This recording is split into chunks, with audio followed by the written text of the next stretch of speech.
started attacking Iran again yesterday. That's how well the peace deal went, by the way.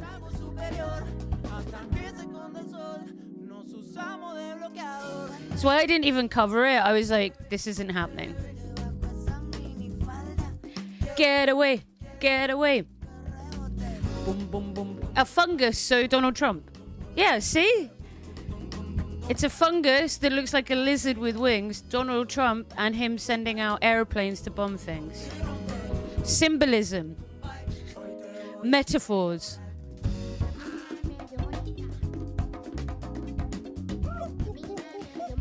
I see America has failed once more to secure world peace. It's almost like America might be the problem. Also, I don't know whether to like fucking look at this. Oh, it's me. It's me. Oh no, it's me. Ah! I don't know whether to cover this, but for all my sins, when I got home yesterday, I watched the Bad Empanada and FD Signifier debate, and I was like, the left's fucked. The left is fucked. We ain't getting out of here alive. Like, it was awful. It was fucking awful. It was really grim. Like, really, really, really grim.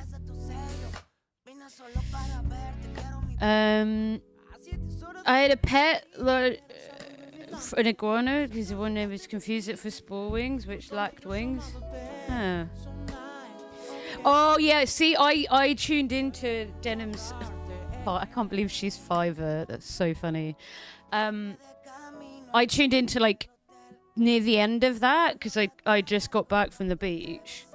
And I was like, okay, I'm going to have to go back to the start and watch it. And, like...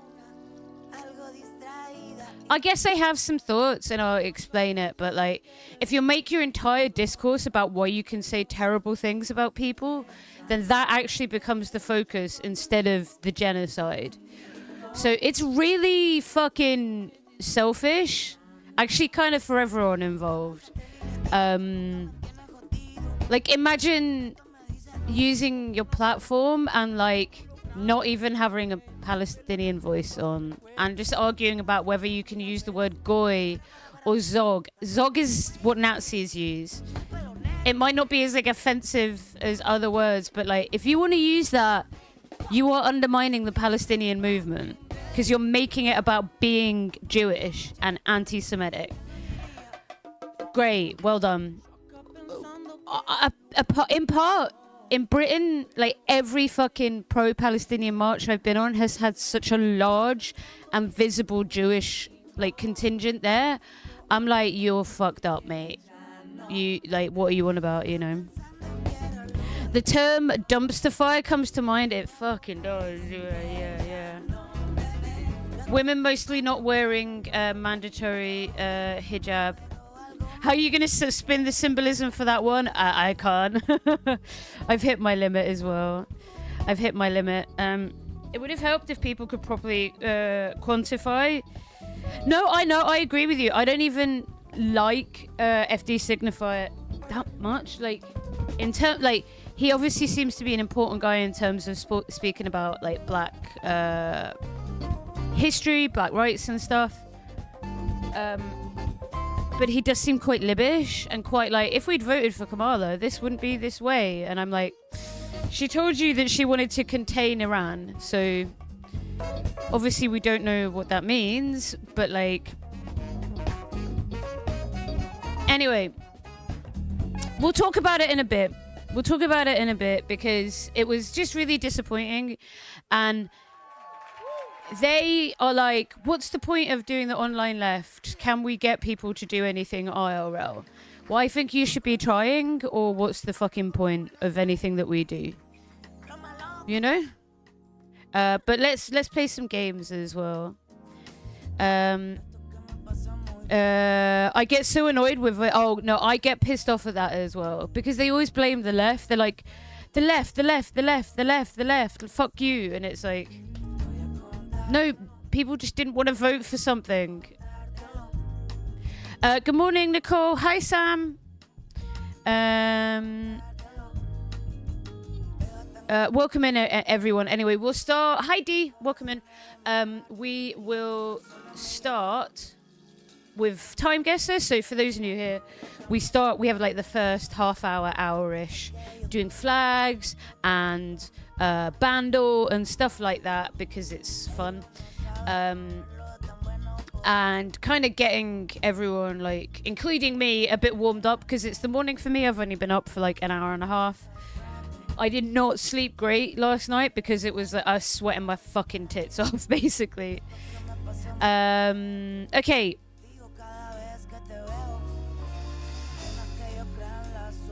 So we start with this. Wawona. This is going to be New Zealand or Australia, I feel.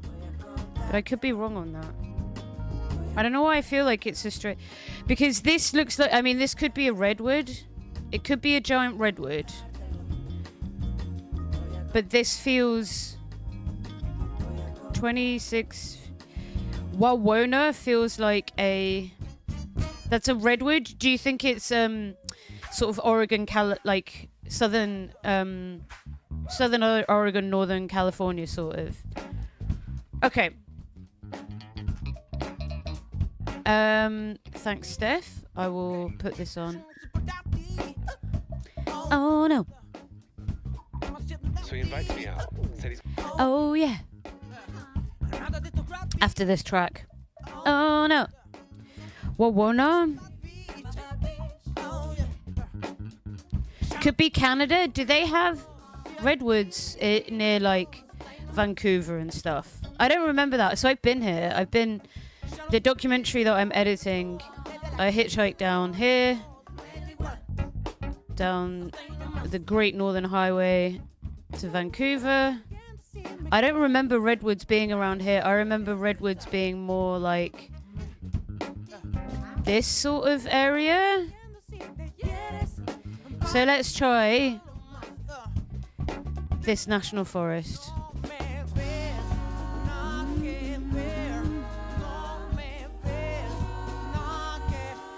And that looks like it's in... Oh no. Very, very late anyway.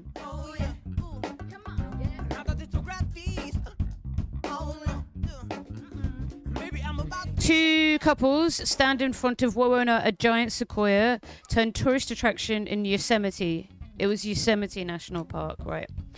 And that's 1925. Why did they cut a massive fucking hole in that beautiful tree? My experience is limited to the Western Mediterranean. A little bit off. The redwoods have been destroyed. I mean, I camped under a redwood when I was in America, and it was fucking beautiful. I think that was Southern Oregon.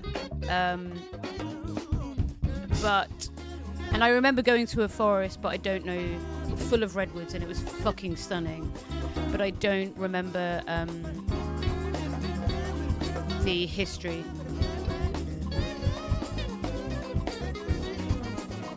Hold on. We love cutting holes instead of going around. Yeah, why? Like, this bit here's flat. Like, why don't you just go around? I guess they thought it was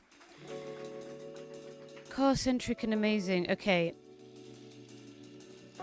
There's going to be some lore about this dog, right? Is this Japan? Because that looks like a sort of those Japanese dogs.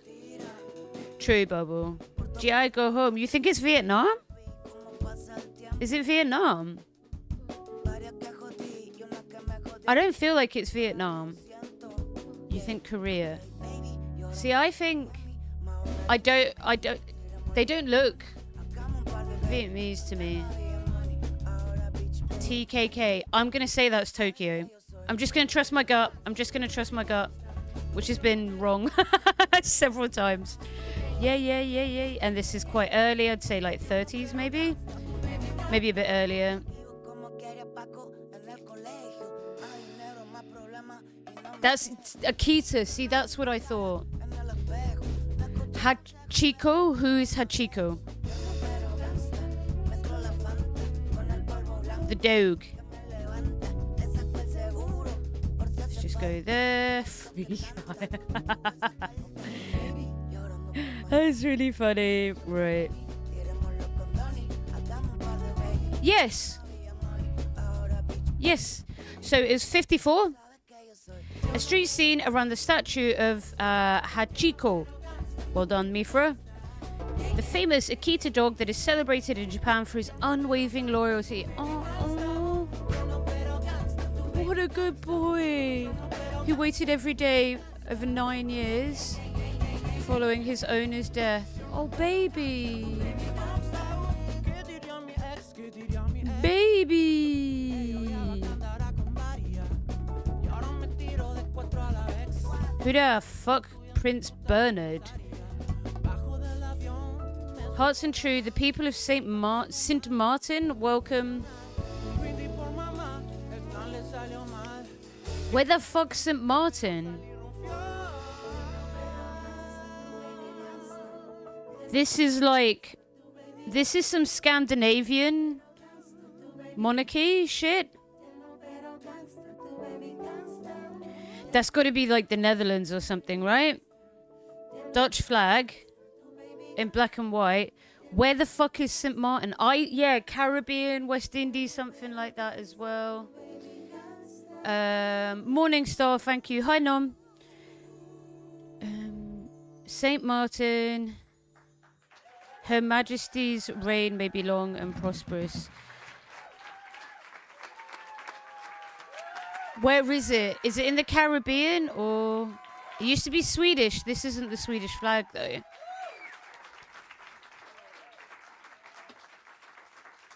I think I saw something about St. Martin recently. It was one of the Caribbean colonies. Thank you. See, that's what I'm trying to look for. St. Vincent and the Grenadines, Trinidad and Tobago. Okay, whilst this is a banger track, I'm going to play that gay shit. I'm going to play that gay shit first. He's going to this really cool night, and I said, wow, that sounds really cool. So I step out the Uber. Everywhere I look, turtlenecks, crochet berets, distressed linens. I walk inside, the DJ's playing ambient noise. There's a huddle of people watching an interpretive dance performance. Someone's painting a wall. I think it's off the coast of West Africa. Orange wine, talking about how her flip phone saved her life. And no one was dancing. Thank you, Style, for the 10 stream streak. And I said, no. Okay. So I told him, I didn't come here for art. I only came here to dance. I didn't come here for art. I only came here to dance. I didn't come here for art. I only came here to dance. I didn't realize how close the Bahamas was to Florida. Dance. We're focusing on Cuba today as well, guys. Cuba.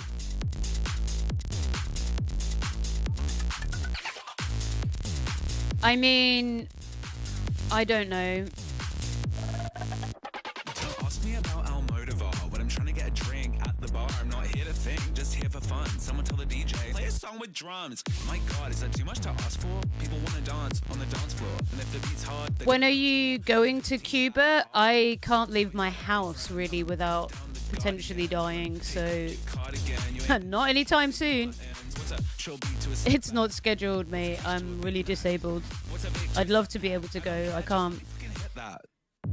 A girl blows a cloud of banana ice, lost Marys in my face and so I say, I didn't come here for art. I only came here to dance. I mean, I genuinely don't know. You were just in Morocco. I was in Morocco last year and I relapsed in November.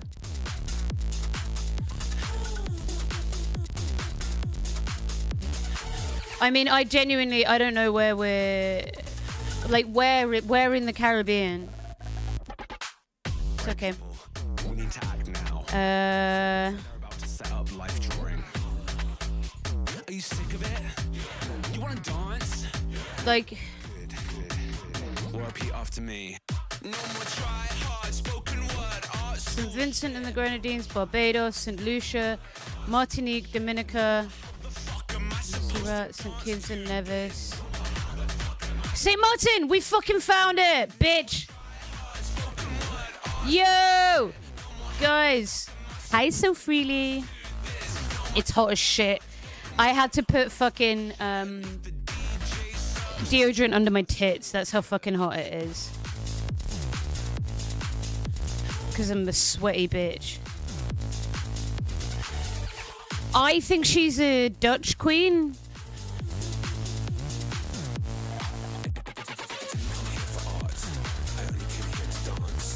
I love it, by the way, Steph. This is gay as shit. 10 out of 10. I mean, I don't know, somewhere here, right? I think it's Dutch and just some bitches visiting, you know? I didn't even... Oh my god. Okay, let's try the yacht club. That sounds bougie. I guess, like... Dutch Revolution? I mean, the post-colonial era is like early 50s, early 60s, so... Let's try that. 55. Super close. That was good. We did good there. We did fucking good there. Sailors taking part in a ceremony welcoming Queen Juliana and Prince Bernard to the Dutch constituent country of Saint Martin. Well done, gang. That's not Swedish at all. That's what I was saying. That bitch Dutch. Fuck you, Dutchland. Fuck you, Dutchland.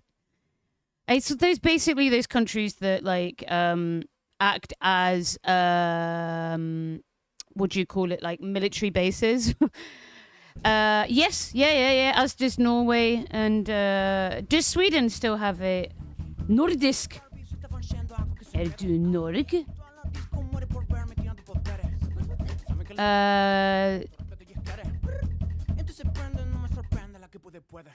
that Oslo? As does Norway. Okay. They do. The prince, he's not a direct prince. The son of the princess is a fucking rapist and he's on trial. He can only go to jail for 7 years though. Norway's too lenient. I told my mum about this. I really support Norway's like rehabilitation stuff because it works really well. Okay, we're in Norway. I think we're in downtown Oslo. These buildings as well kind of feel... It's French, but the Swedes had it for a while. They literally just said it was a Dutch colony. Literally just said it was a Dutch colony. Dutch's part is more populated than Northern French. It's overseen the Southern Dutch is one of 4 constituent counties that form the Kingdom of the Netherlands. Only the French part is part of the EU. So it's Dutch. It's partitioned, okay. Anyway, I think we're in Oslo. Downtown Oslo. Could be the UK, mate. You are talking shit, Bubble. So, from what I remember, yeah, sort of Centrum area. That's the capital. Right here, Karl Johannes. For those who don't know, my mum's Norwegian, so we were in Oslo this year, like 9 months ago as well. Okay, we'll just pick somewhere like... it kind of feels like it could be 62. Right. Oh, Copenhagen? Shit. I made that mistake before. That's so annoying. Nordisk. And what was the thing I saw that said Norg? God damn it. Fuck you, Copenhagen. Fuck you, fake Norway. 5 years off. Honorable shit talker reporting in. Love it. Love it, love it, love it.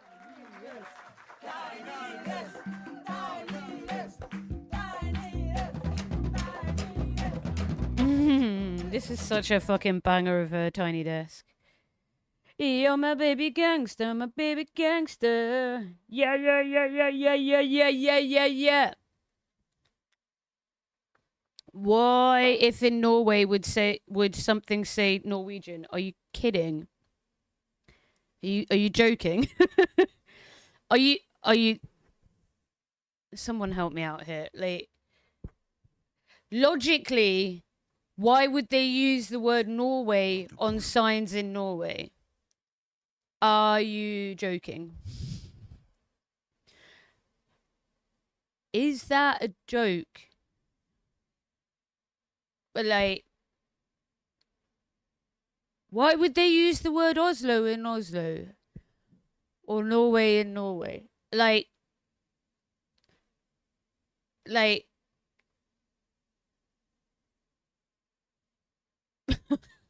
it's a logic. No, what you want about, mate? I love you, but what the fuck you want about, mate? Like, there's the word Norway and the sign of the symbol of Norway all over Norway. Like, there is like Britain in, yeah. If I go Grimsby shopping precinct, the word Britain is everywhere, or actually more accurately England, because it's fucking England for English. But like, is Norway called Norway? No, Norg. And Norg is what I saw, so that's why I made that's why I made that distinction. Norg and Nord are Norwegian. Ja. Veldig god.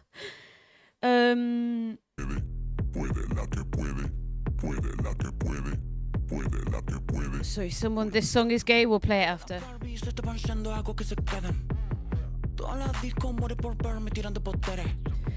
Sort of like asking if you saw the word England somewhere, is it really England? Like, I guess maybe not, but like, that's very silly to me. Kommunala banker. I don't know what language this is. Feels like we're in Europe. This feels like 60s haircuts. But I can only imagine because of the bikes that we're in the Netherlands.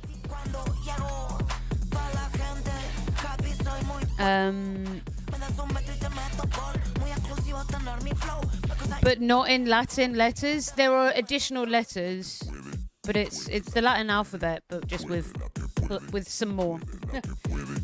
Like, it's not. There's what, 5? I think there's 5 letters that are different in Norwegian and 6 in Swedish or something. I'm just gonna try like Amsterdam because of the bikes, but I don't know. I don't know where this is. That's not Dutch writing? Okay. I will trust you. Do you think it's like Italian or Spanish?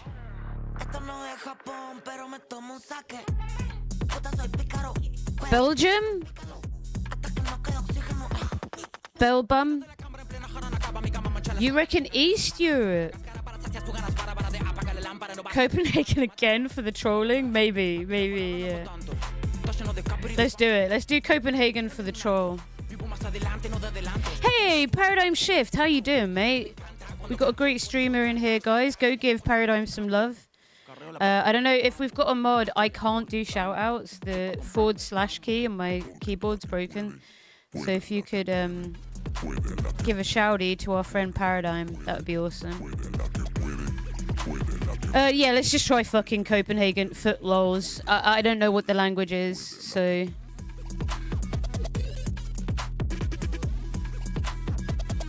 Thanks, Steph. Thank you. Oh, yo, who said Eastern Europe? I mean, Slovenia is kind of on the cusp, but well done. It looked Eastern European to you. You'd be right. You'd be right. Thank you for doing a shout out. Right, I've got that copied and pasted for now. Did Slovenia exist in 61? Good question. No, I don't think it was. Slovenia is a part of Yugoslavia. So not as an independent country. No, it was the great. Someone needs to give us Comrade Tito for this as well. But no, it was a part of Yugoslavia. No. it's Yugoslavia, United Yugoslavia, before it broke up. It broke up in the 90s. Unfortunately, with the help of a bunch of fucking hyper-nationalist fascists, Americans, and then they genocided a bunch of people. Freedom and democracy, buddy. Thank you, Stephen, for... 2.1 just saluted Comrade Tito. Why the fuck is it? Sorry, this alert is fucked up, and I don't fucking know why. I'm gonna let you finish. But no, I'm going to do it myself, my end, so you get it. Because that was shit. You can't be wasting your channel points on that. That ain't right. That's not fair. That's not good. And guys, so you have a choice.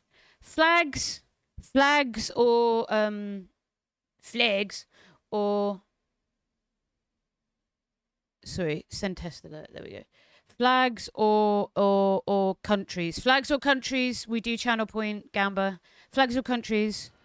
Young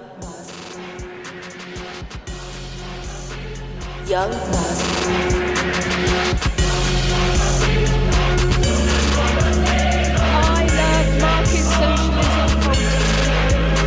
Lesbian hot sauce just Come back saluted so I can Comrade go to Tito. brunch. That was ironic, guys. Part of the Yugoslavian Federation. Yep. Slovenia. Slovenia is just Ljubljana and loads of mountains. It's beautiful. I've been there. Hell fucking yeah, Tito. I'm pretty Tito-pilled, as the gang here knows. And I've spent a lot of time in the Balkans.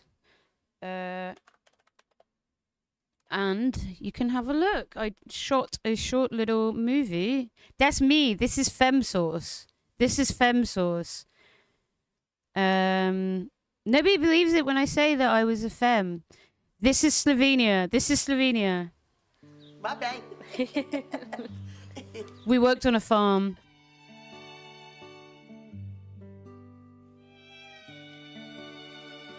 Chimkins.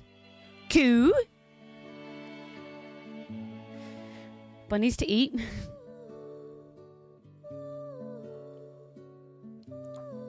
God, look at my hair. It's so beautiful. Look at the little face.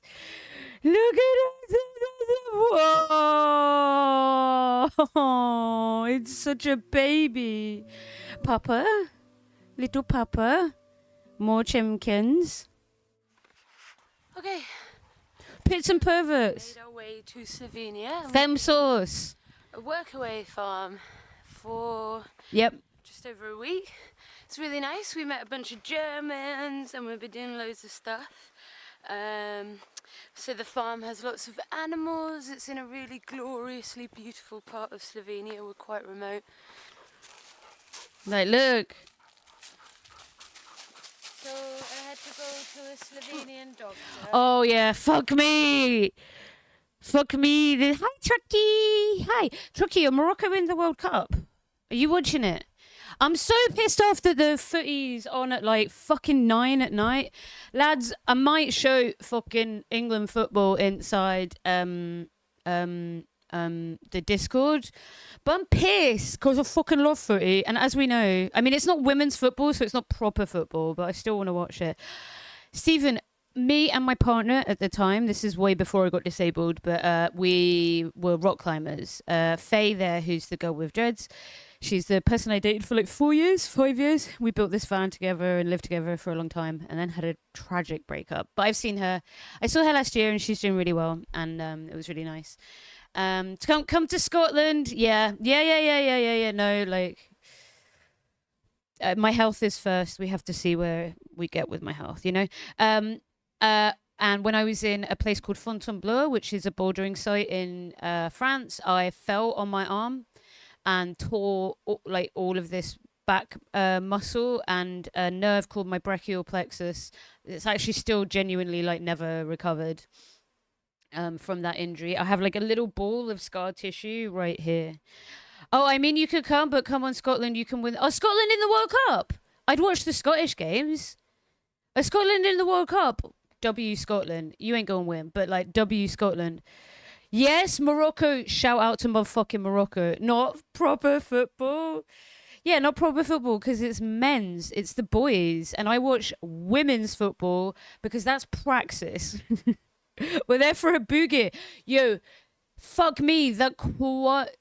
Oh, shit. Oh, no. Scotland's in the same fucking group as Morocco. Sorry, Truckee. I want Morocco to do well, but W Scotland. Lads, did you see the fucking... It was the qualifying. We'll watch it after this. The qualifying, like... We'll watch it after. I think it was a game, like maybe, I want to say 9 months ago to qualify. And that there were 2 goals.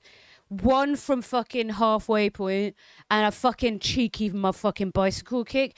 That shit was phenomenal. Fucking phenomenal. I remember us watching it here. It was fucking legendary. Welcome the fucking Raiders. We're yapping about football and doggos and Slovenia. Welcome the fucking Riverboat Jack. Hello, Raiders. It's a piece of cake to bake a pretty cake. If the way is hazy, You gotta do the cooking by the book. you know you can't be lazy. We use a messy recipe. The cake will end up crazy. If you do the cooking by the book, then you'll have Break it down, bitch. Low, get the motherfucker. Break it down, bitch. Hi, guys. Welcome in. Thank you so much for the raid and the continued support, Riverboat Jack. I really appreciate you sending people over. Guys, go give Riverboat some love. Queer, lefty, content creator, all that good shit. You'll enjoy yourself over there for late night or early morning streaming. Thank you so much for bringing your community here and trusting me with them. Welcome in, everyone. I'm Lesbian Hot Sauce, your friendly neighborhood lesbian, leftist lesbian. We're looking at some videos of when I went to Slovenia and talking about... we were doing Time Guesser and we're on a side quest. So, guys, there are channel points. And I have ADHD, diagnosed by 2 therapists. When we go on a side quest, you can redeem things like...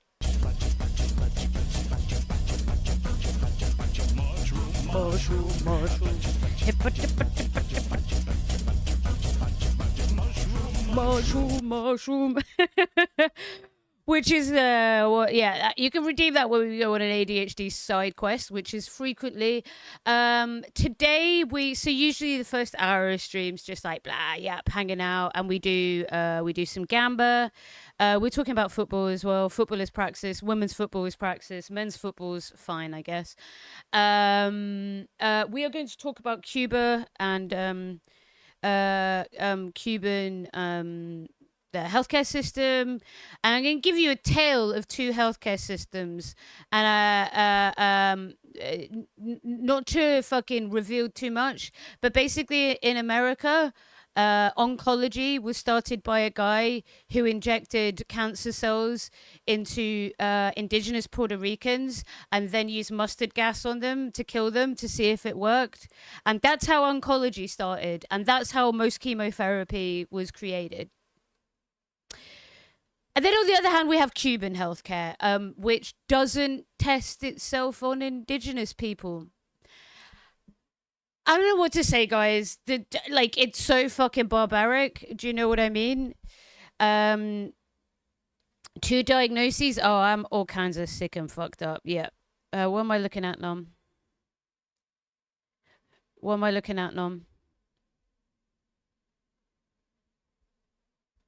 Well, I don't know what I'm supposed to be looking at.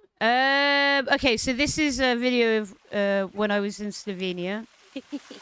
The founding of gynecology was bad. Yeah. When you look into it, every medicine is like a massive motherfucking eugenicist. They probably do animal testing, and I'm going to say right now, I support the testing on animals. I do, because the only alternative... I'm someone that really needs medicine. And if you didn't have animals that you tested on, you'd test it on vulnerable humans. That's your choice. that's the reality of medicine. Until we get to a point where maybe you can run models with like AI and shit.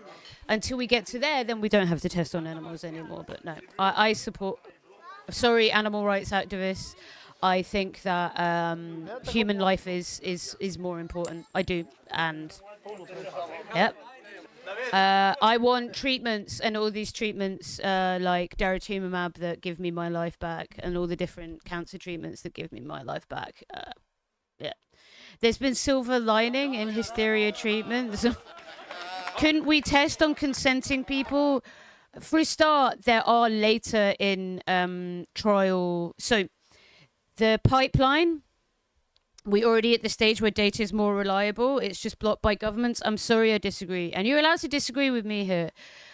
It's different stages and trials. So do I want like animals totally fucking like abused? No. Do I want there to be like I guess like a humane approach to it where there's at least as little suffering as possible? Yes, but ultimately I want the medicines to go into like beagles and rabbits and monkeys first, because you've said that like informed consent, etc. What Commie has said is really important. Before you get to a phase 1 trial in humans who are already vulnerable and in America more likely to be poor and disenfranchised because you get paid to be on clinical trials. I've been paid to be in a clinical trial, and I did it when I was broke as shit, right? Yeah, mice as well. You must have, like, let's say monoclonal antibodies that go into a bunch of creatures that have cells to determine the impact of these drugs. And I absolutely, like I said, once we get to a point where we can offset that to, let's say, like cell-based studies, although that's actually step 1 is using it in a bunch of cells and seeing what happens. Step 2, putting it into mice, etc., etc., etc. If we can get to a point where we don't have to use those mice, we can use some kind of model, of course I support that. But at the moment, I don't think the tech's there. And I do not support the use of putting that inside human beings first at all. At all. They will be the most vulnerable, poor, broke, sick people, and it's absolutely not ethical. Once you get to the point where you have a phase 1 trial, pretty much all of the drugs have been tested in beagles, mice, rabbits, etc., etc., and it ensures it doesn't kill them. And if you think, wait, that's not fair, what if like humans, I don't know, what if humans consented? I don't believe that those humans can fairly consent. I'm against animal cruelty, and I agree with you. I'd rather a mouse be tested on than a person die, basically. And like I said, and if we get to the point where we can create things where those first steps can be done by kind of models, of course I support that. Well, I'm not like, I want a mouse to suffer because I'm a cunt, right? I'm just saying I don't want my fucking uncle who has leukemia to die. And I know that the drugs that he's on have been tested on animals before they went into humans for safety and efficacy. And until we can replace that with a different model that allows for the quality of data and the interaction between organs, different cells, you know, your immune cells and your red blood cells and all of this kind of stuff and the long-term implications of it on a like living creature, before you put it in a human, I just believe that we need those animals. People get like really pissed off with me, I remember, but I'm sorry, I don't want the first organisms to try a new leukemia drug is someone like my uncle. I don't. It could fucking kill people 100%. I could make a strong case for cloning tech. Yeah. Like whatever it is, if there is a system that allows to reduce that animal cruelty, but allows the stuff to go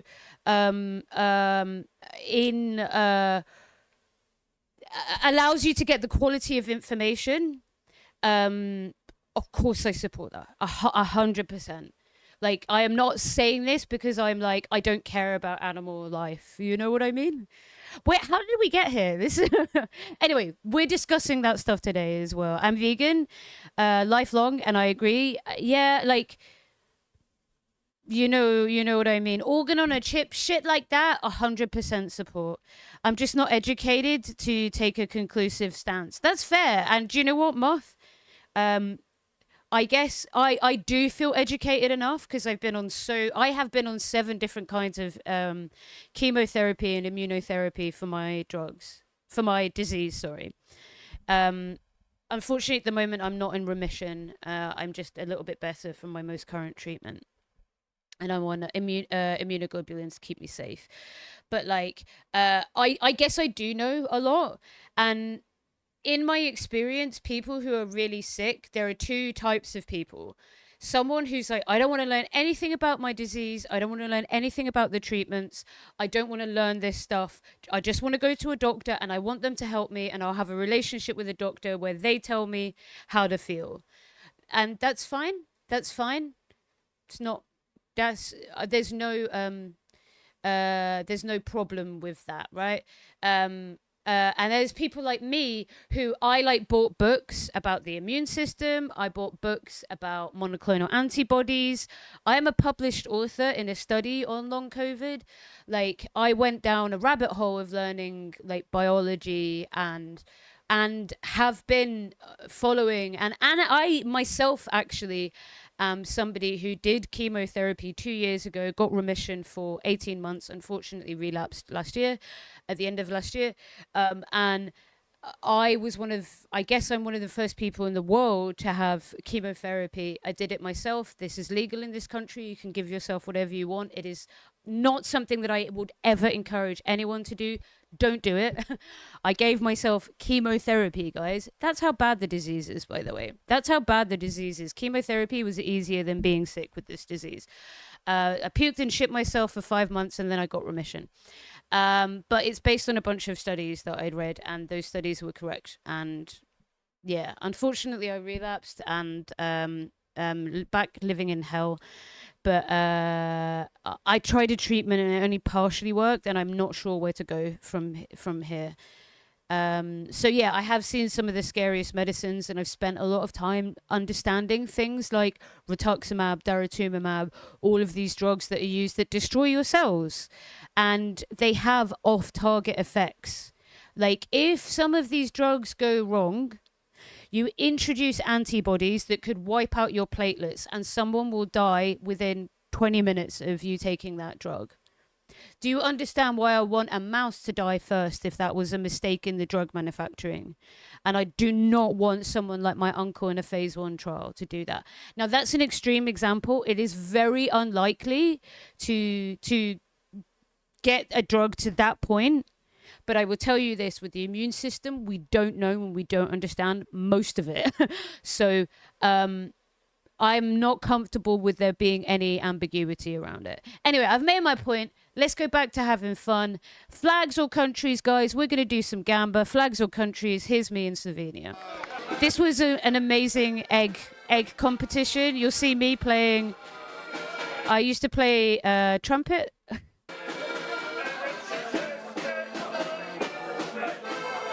That was really fun.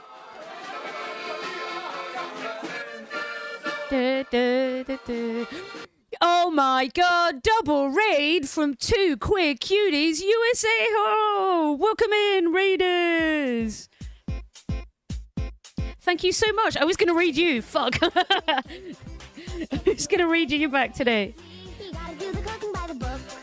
You know you can't be late. Hi, cuties and queers.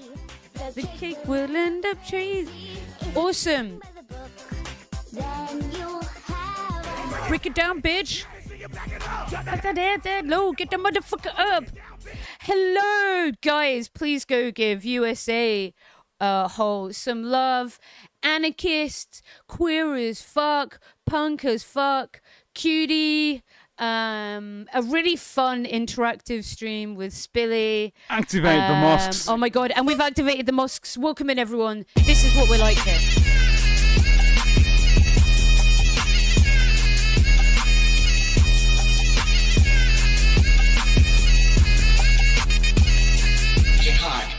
Jihad, Authority bitch. just activated Corbyn Jihad. Doug, thank you for activating Corbyn Jihad, the best prime minister we never had. Welcome in, welcome in.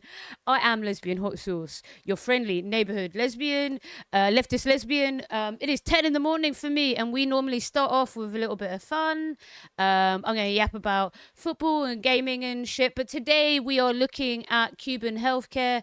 We're looking at Cuba.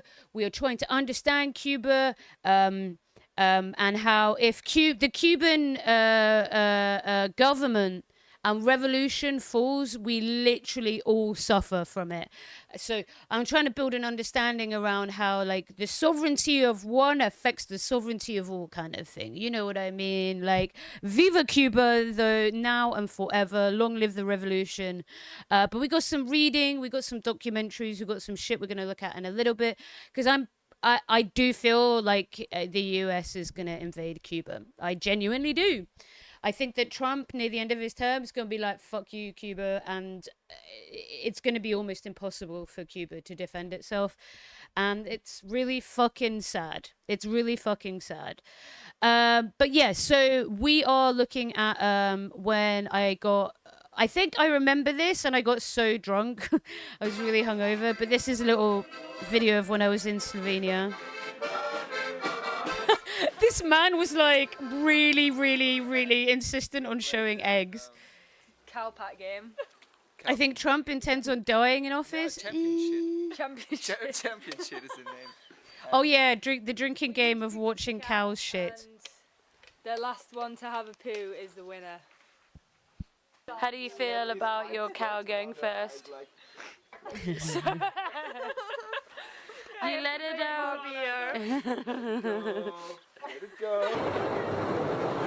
Some big ass cave in Slovenia.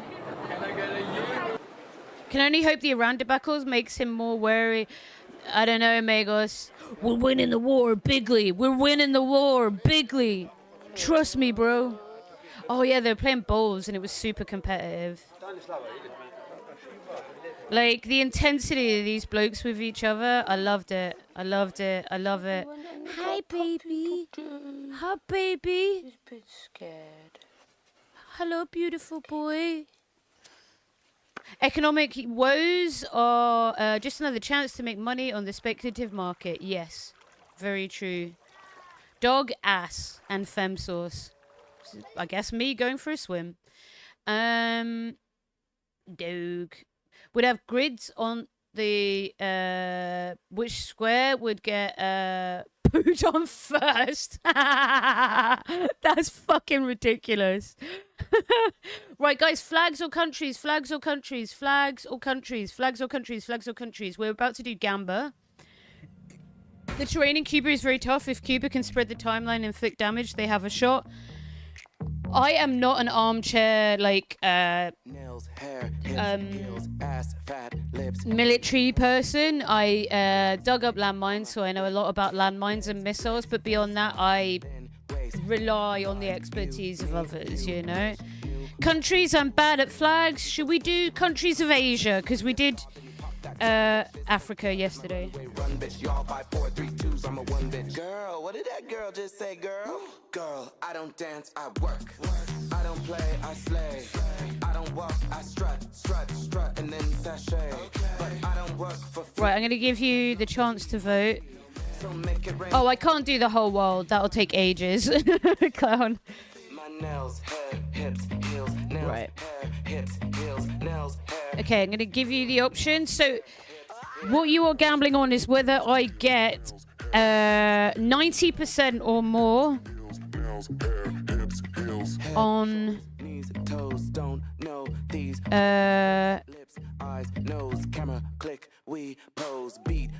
the countries. So 90% or more is what we're going for. Yes or no? You got 2 minutes. Right, Gamba, Gamba, Gamba, Gamba, Gamba. Go, go, go, go, go, go, go, go, go. Vote, vote. Use your channel points. If you give me a follow, you get 350 points for free. Bang, go. I find Central Asia hard. And I can't remember the little thing I put in my head to... it's not looking good.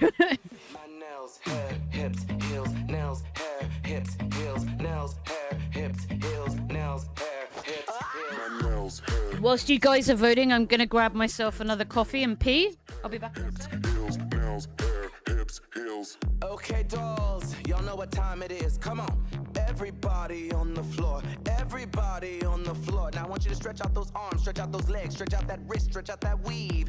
I don't want to see you dance. I want to see you work. Come on, drop for me, drop for me, drop for me, drop for me, drop for me, drop for me, drop for me, drop for me, drop tongue pop for me, pop tongue pop for me, pop for me, pop tongue pop for me, pop tongue pop for me, pop for me, pop.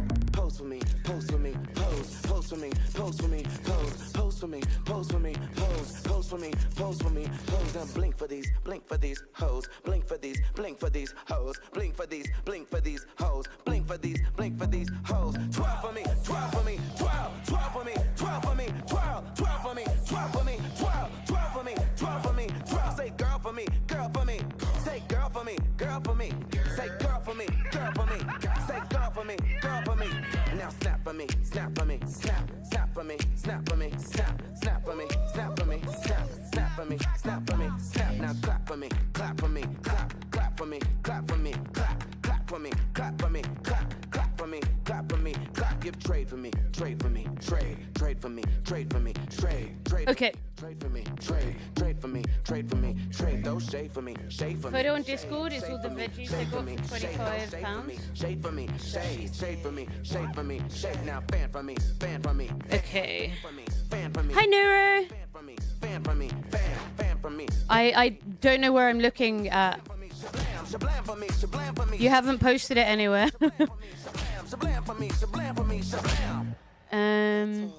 Okay. Thank you for getting your gamba in. Gamba. Play quiz. It's not in there. I just looked. China. House Party Part 1 is available now. Iran. And stream online. And you're officially invited Myanmar. to the House Party World Tour. Get your tickets and RSVP at todrickhall.com. Singapore. See you there, bitch. Bangladesh. I think that's Georgia. Shit! Fake ass motherfucking Israel. Free Palestine, fuck you. North Korea. Okay, hold on.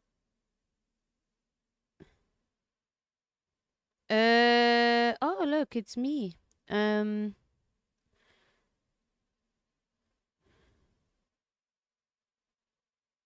Okay. I ain't seen you in a while.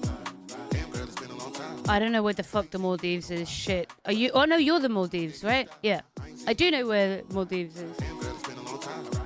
I ain't seen you in a while. Hello. But you're looking real good. I'm digging your style. Bahrain is that little lad there. Isn't Malaysia that? Yeah. Qatar is it? No, that's Oman. Yemen. Saudi Arabia, United Arab Emirates. I can't remember which one. Fuck! 0 points in the no. A lot of faith in you. You're all dumb. Because, shit, this is like one of my weakest. Oh, fuck me. I don't know where the fuck Tajikistan is.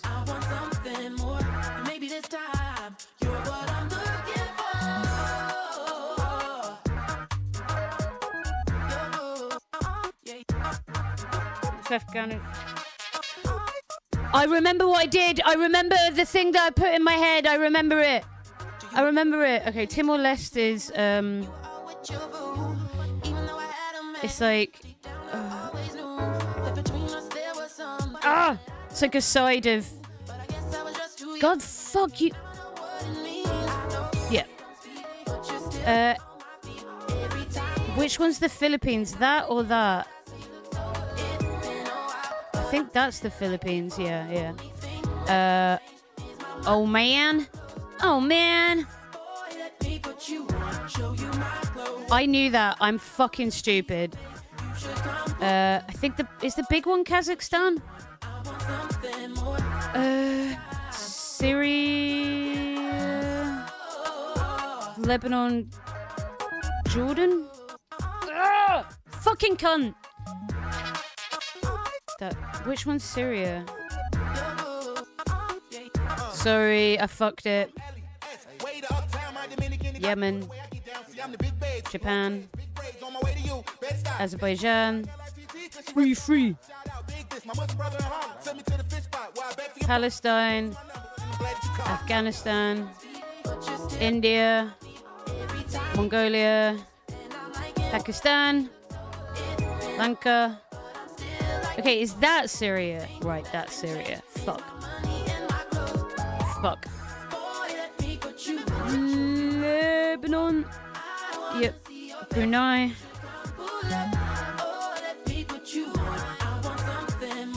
Kyrgyzstan.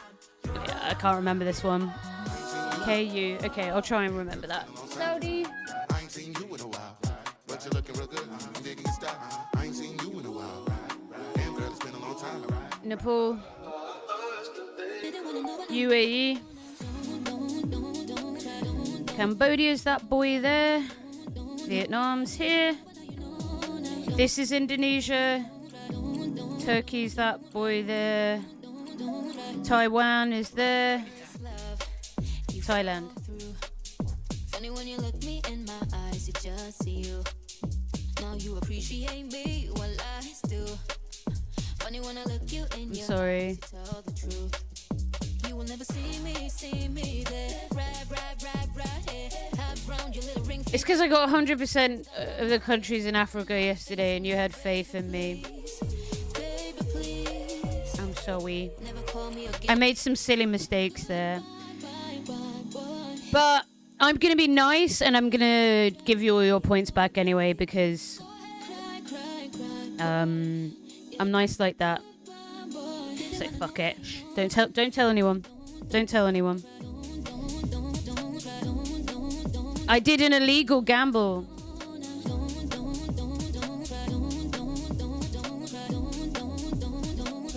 I have ice cold Red Bull for the... Oh, that's sweet.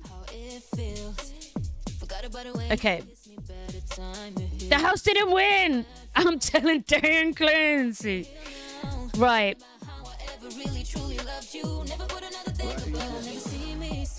Okay. Time is it? Right.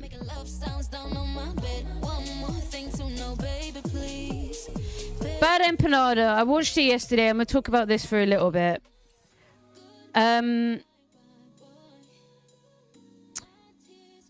So, I will try and summarize the discussion. I got no skin in this game. I don't I don't follow Bad Empanada or FD.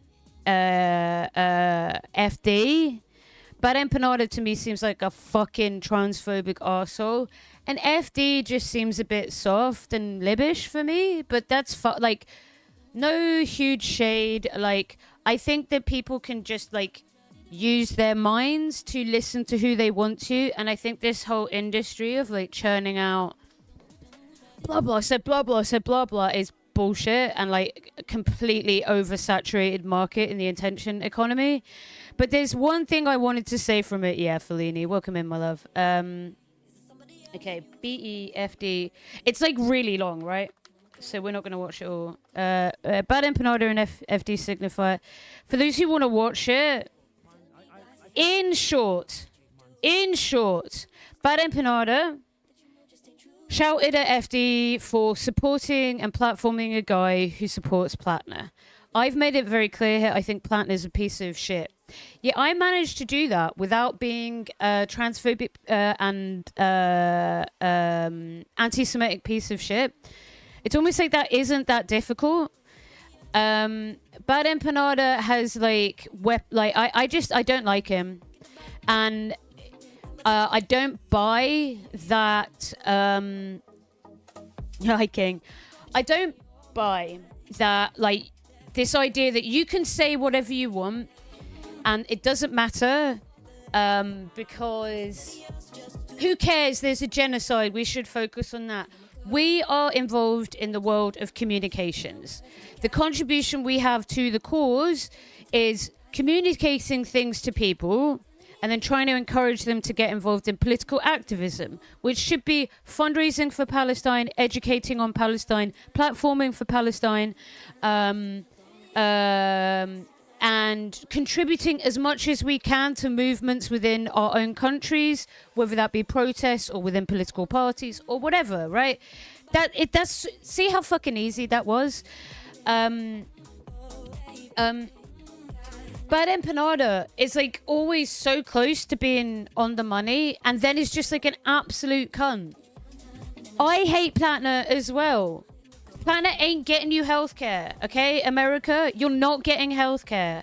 And I went through his policies, and some of them are really vague. There's one or two good ones. And then there is stuff like, we want ICE but less visible. Great, well done. Like, and I will throw shade at him, one, because he is a fucking Nazi tattoo, and he's a Nazi if you're Iraqi, and he's a Nazi if you're a fucking child in the global fucking South. Right? And he's like, America, I'm a veteran, I earn loads of money. Fuck him! Fuck him! Fuck the colonizing, genociding piece of shit, right? Look, I did that without being anti-Semitic. He, I think, genuinely isn't interested in taking AIPAC money. I don't think that's good enough, because I extend my understanding of Palestinian liberation to the people of Iraq, the people of Iran, etc., and so on and so forth. It's really not that hard, right? But instead of doing any of the discourse that I just said, BE called this guy, who's another content creator who I don't know, who's friends with FD, a Zog slave. Now, that's appalling. The word Zog, Zionist-occupied government, comes from fucking like David Duke Nazis. If you feel comfortable taking words from literal Nazis, I question your politics. And I think that you're just doing things to react and shock people. And here's the most important point, guys, right? So this was the argument. The argument was... FD was like, fuck you for using this word. Don't call a black person a slave as well. Like, fuck you, white colonizer Australian. It's not appropriate. We live in a world where shock value will get... Like, it's working. Look, shock value will get you loads of clicks, loads of attention. FD kind of lost his shit and was like, you know, not necessarily very... FD wasn't really aware of the concept of Jewish supremacy. Jewish supremacy does exist, particularly in an American context.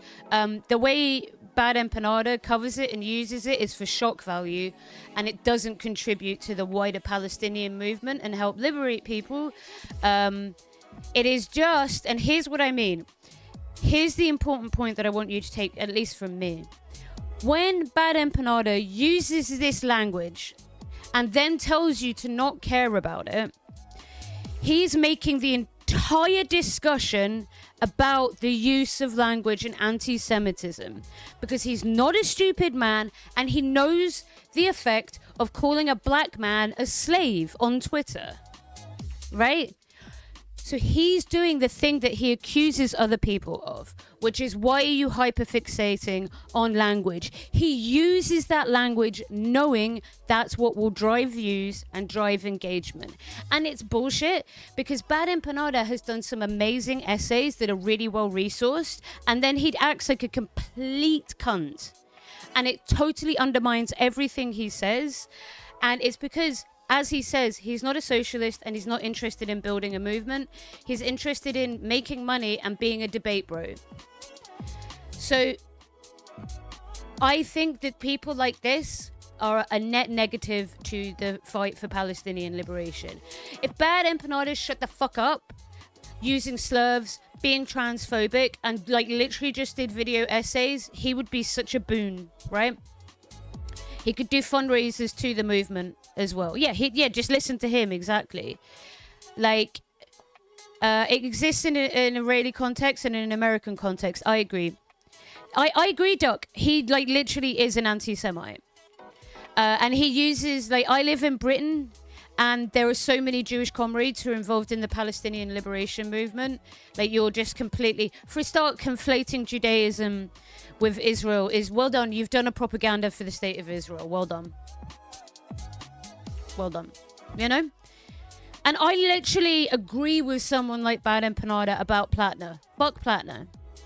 Platner is like, what? I mean, I tell you what, I'll say this right now. If you guys get proper expanded taxpayer, here's the key: state managed healthcare, single payer, that isn't like Obamacare, where the government has to give money to insurance companies to get you covered, the poor people. It's not that, because that's fucking crony capitalism, where suddenly all the workers' taxes are going into the pockets of fucking private healthcare shareholders.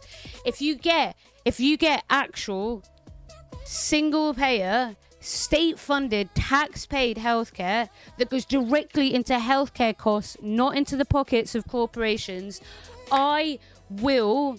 What should I do, guys? I should do something crazy. I'll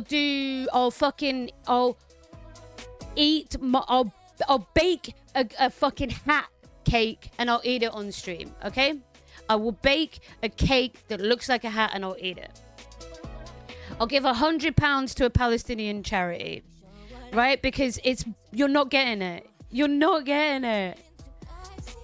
You're not getting it. I've read his policies. His policies are giving public money to private corporations. Now, is that better than a bunch of people dying who don't get healthcare and getting in medical debt? Yes.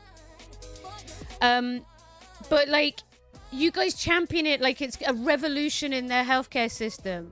Platner's literally doing what we in Britain fear, what we worry about, what we're like, that's the end of the NHS. And I know it's the paradigm that you guys are working in. Imagine trying to push that paradigm instead. Wow. Wow. The old Paddy Ashton. You got the reference, mate. Yo, welcome in, Slurple.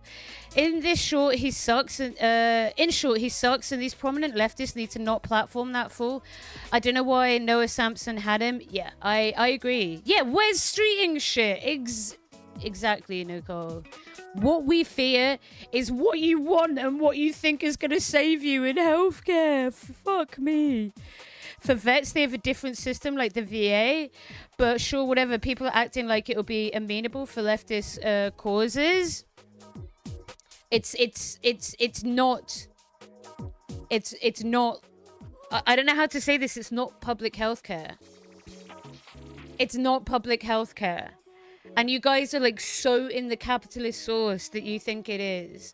But I'm not American. I don't have to pretend. My viewers are, even though you guys are from America, half of you, right?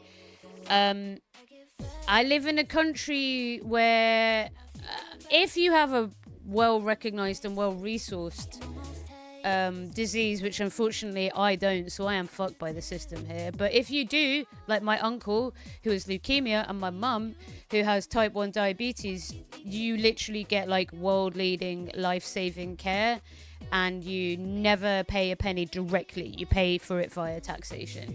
Amazing. W. If we expanded the Indian healthcare, and yeah, cool, but it won't fix your state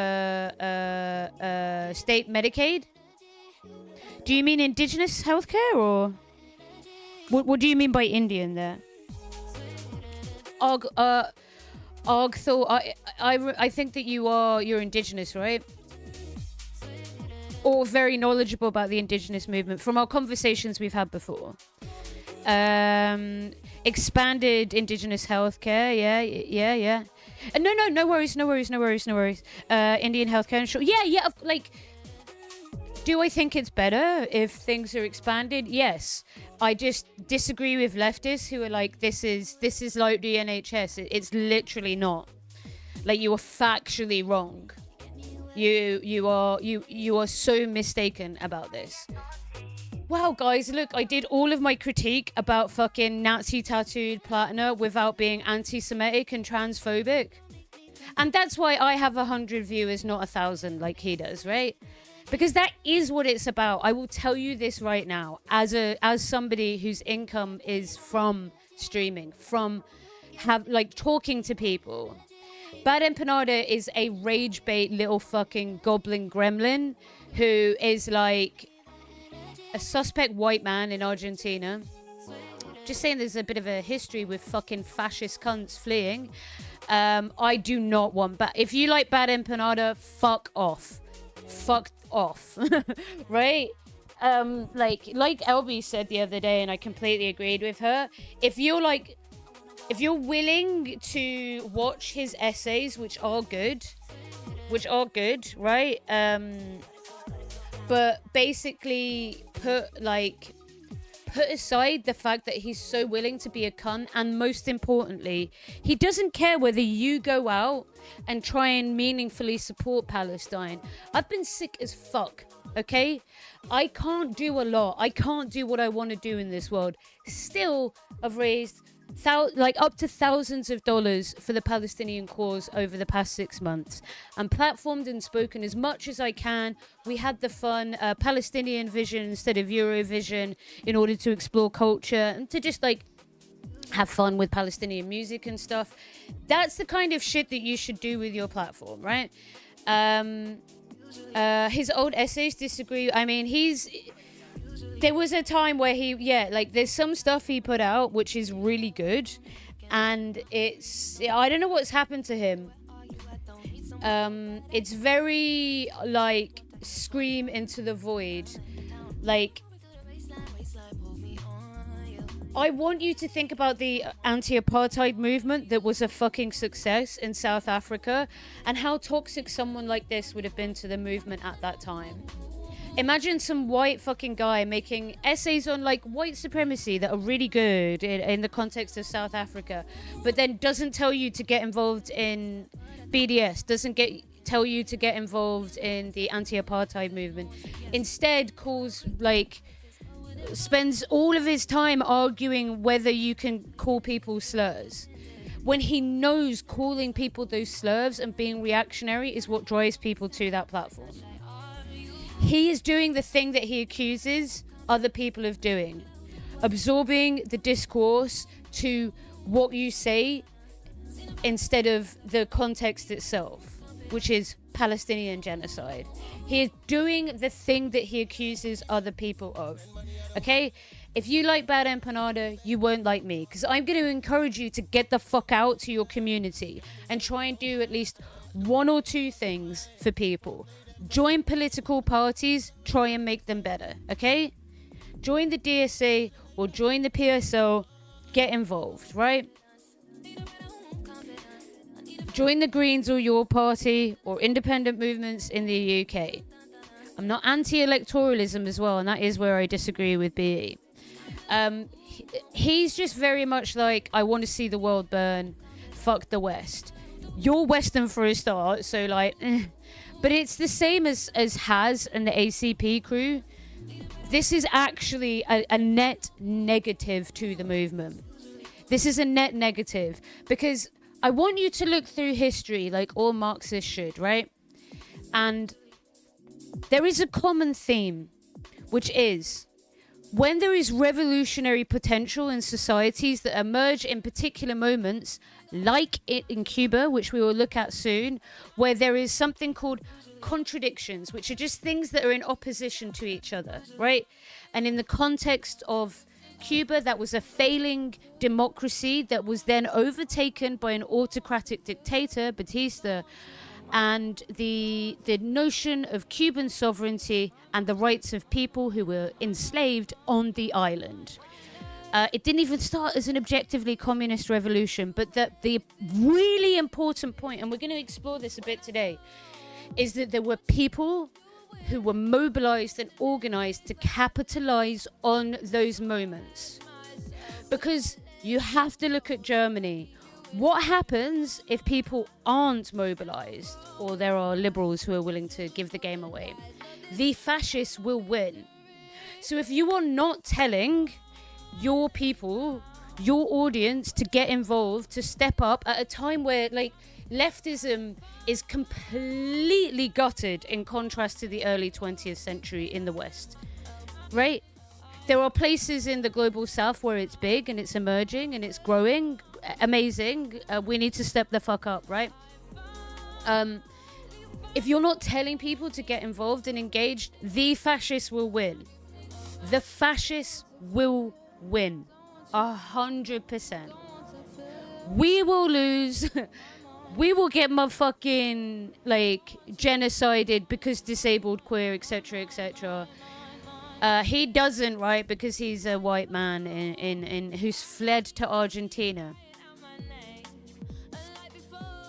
But, like, straight up, when these moments of revolutionary potential emerge, which in the West, I don't think we're on the cusp of that for a while anyway, if there is not a coherent and strong socialist or communist opposition, it, like, literally countries will fall to objective fascism, and that means that people who are fucking socialist and communist in other contexts will have to fight those Nazis. It will be world wars again, and, like, it's a very simple principle.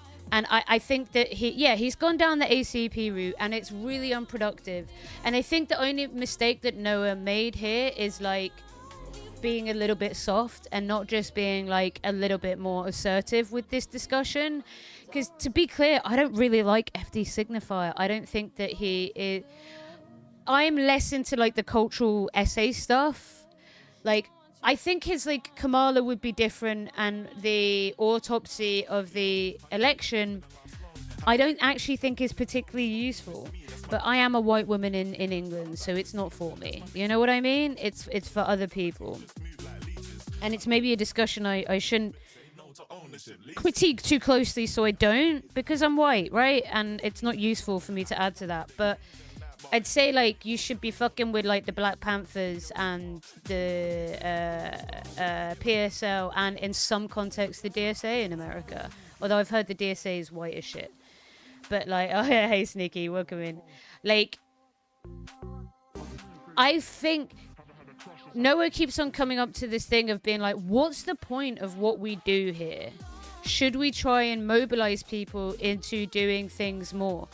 I've just given you all examples of what I think leftist content creators should do. And I'm a small, right? What, do I have to call someone a slur? And then I'll get 200 views, 300 views, 400 viewers. Is that what I have to do? Do I have to go on Twitter and, like, rage bait people in order to be listened to?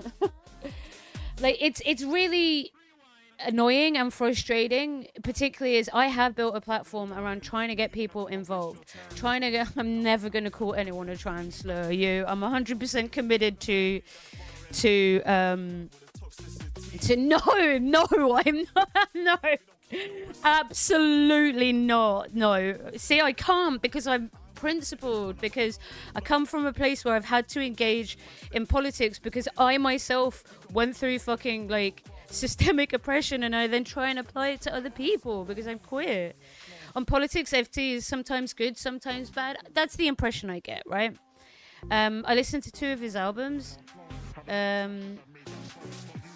Drake's terrible. I've never listened to a Drake album. I've never listened consensually and of my own volition to a Drake song. And I intend to keep it that way. Hold on.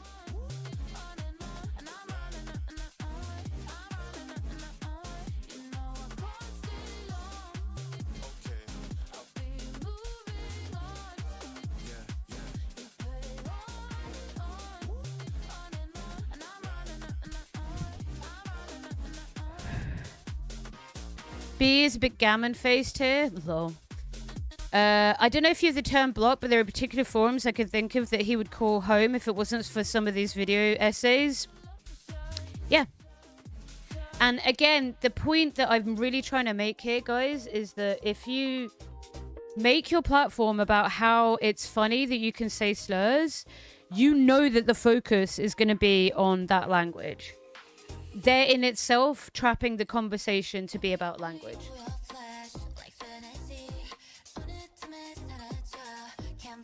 You're doing the thing that you accuse other people of. why are you hyperfixating on language? Why are you using the language that will get you so much attention? We can call someone a Zionist Nazi fuck.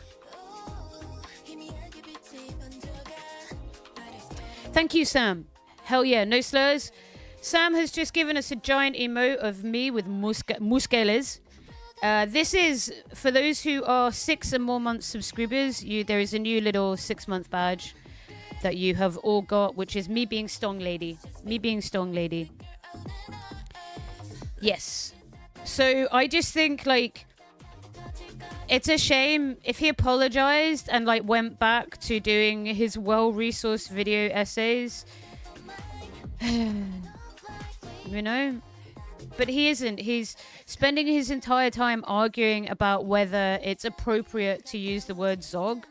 Next Street Fighter? Hell yeah. Hell yeah, hell yeah. When I cry. You don't.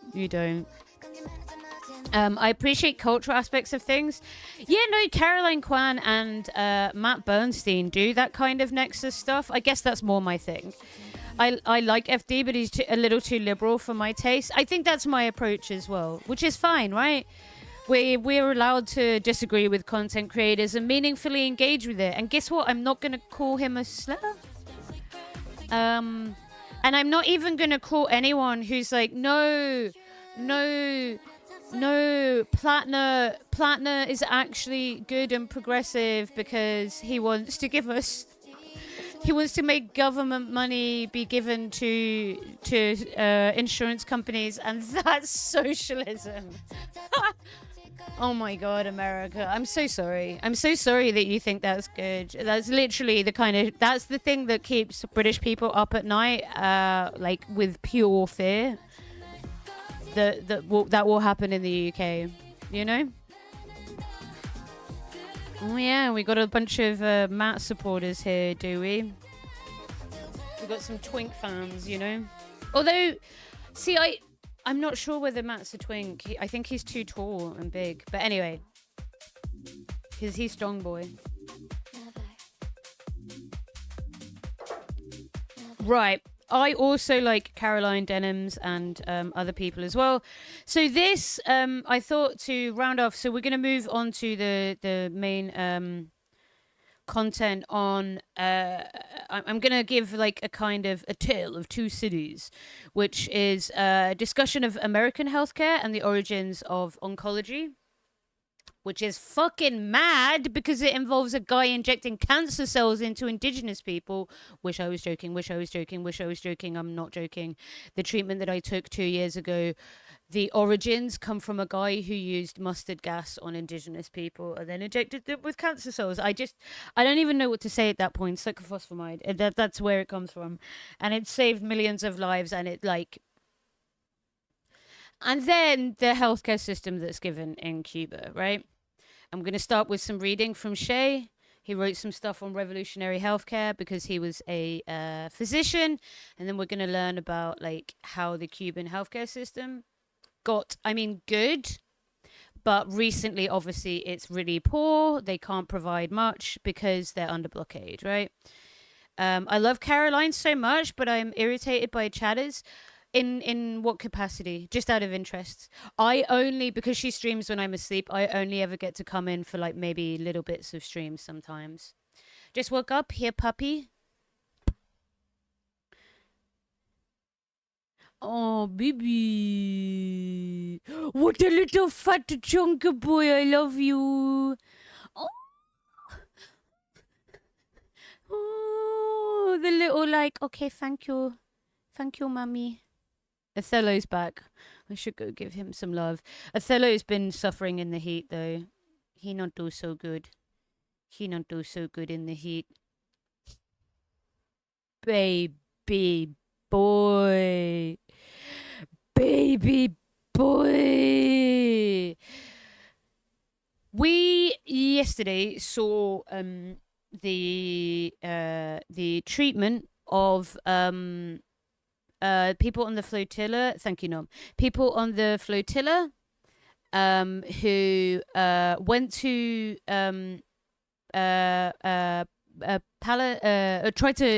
sail to Palestine, and they basically got beaten up and really publicly put on like a fucking concentration camp ship, and abused sexually. Some of the women were sexually abused, and like people came back with like broken ribs and stuff. We looked in with the president of Ireland's sister, who was like, fuck the Irish government, which I agree with, for not sanctioning Israel. Like we need to have like a genuine economic blockade of this genocidal state. As I explored yesterday, Ireland is subject to basically quasi-imperial forces from American capital. So we're like blah blah blah, free fucking Palestine. You know, I love it because like I'm Irish, and then fucking our government does shit. And in Ireland, we keep on voting for the same cunts and expecting a different fucking result. Does my fucking nutting, man. Imagine like learning nothing from being genocided. It really pisses me off. But the Israeli government tried to backtrack and was like, no politic here. Ben-Gvir, no politic. He doesn't represent Israel. And we all saw that and we were like, bollocks, this is literally what you do to Palestinians every fucking day. And every second that we see your existence and we see your violation of human rights, we understand why when IDF soldiers were paraded through Gaza, children spat on the dead bodies. Because if I saw a Nazi body, I'd spit on it as well. Nazi soldier, not civilian. I do make that distinction. I'm always going to make that distinction, and I think it's an important distinction. But, like, we understand why those kids spat on your dead soldiers, right? In the same way people would spit on the fucking dead people who were managed concentration camps. I ain't holding back no more. Do you know what I mean? Like, Israel is mask off, showing the world what it is. Israel's like, we want to support our rapists who rape Palestinians. And then they have riots when the government tries to half-heartedly hold them accountable. So, yeah. Basically, Spain is better, at least rhetorically. Yeah, yo, Slurple, I saw that. The activists got their fucking heads kicked in. They got the shit kicked out of them in Spain. It really shocked me. A cop's a cop everywhere is what I got from that, you know. Yeah. Bilbao, which is Basque country, where they're autonomous. I mean, I can only imagine a cop is a cop is a cop, right? That's all I got from that. Because they kicked the shit out of them. But yeah, so this is Spooky Streaming Socialist. If y'all did not see this past threatens to investigate their abuses, and that's enough to riot. Exactly, yeah. Because Ben-Gvir posted some heinous shit that like disgusted even the international community, which is usually happy enough to be quiet with the genocide in Gaza. So I'm not going to play the first few seconds of this clip because it is quite violent, but I will. I'm getting sweaty, oh my god. In the first part of this clip, he is pushing down an activist, a female flotilla activist who sailed to Gaza to break the siege. This is Ben-Gvir holding the flotilla activists hostage after they tried to send humanitarian aid to the people of Gaza.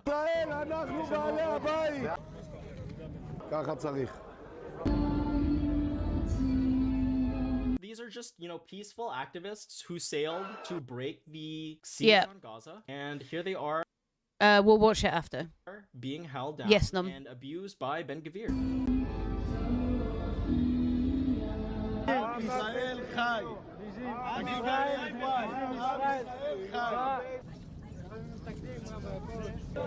זיכוי, כל המטרה כאן זה לראות שאין אנשים בתהליך.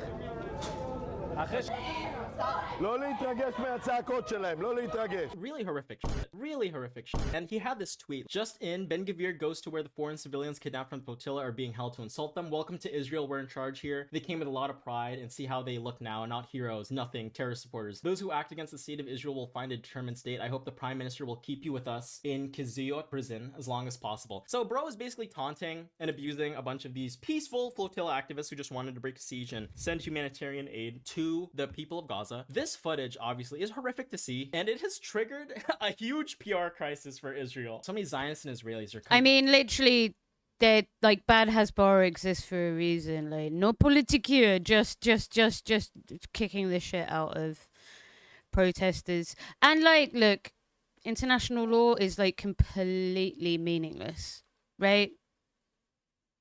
They're kicking the shit out of people from all over the world, and no one's doing anything. No one's doing anything because they're too invested in the state of Israel. And they're saying Ben-Gvir doesn't Slurple. represent who we are. Imagine live streaming a genocide for years and then pretending Gvir isn't representative of the nation that did that. People who are condemning Ben-Gvir and his abuse of flotilla activists. I'm an Israeli, a Jew, and a proud Zionist. Ben-Gvir doesn't represent me, and I'm ashamed of him. He's simply a Palestinian with a kippah. Oh my god! Yo, that's so fucking ridiculous.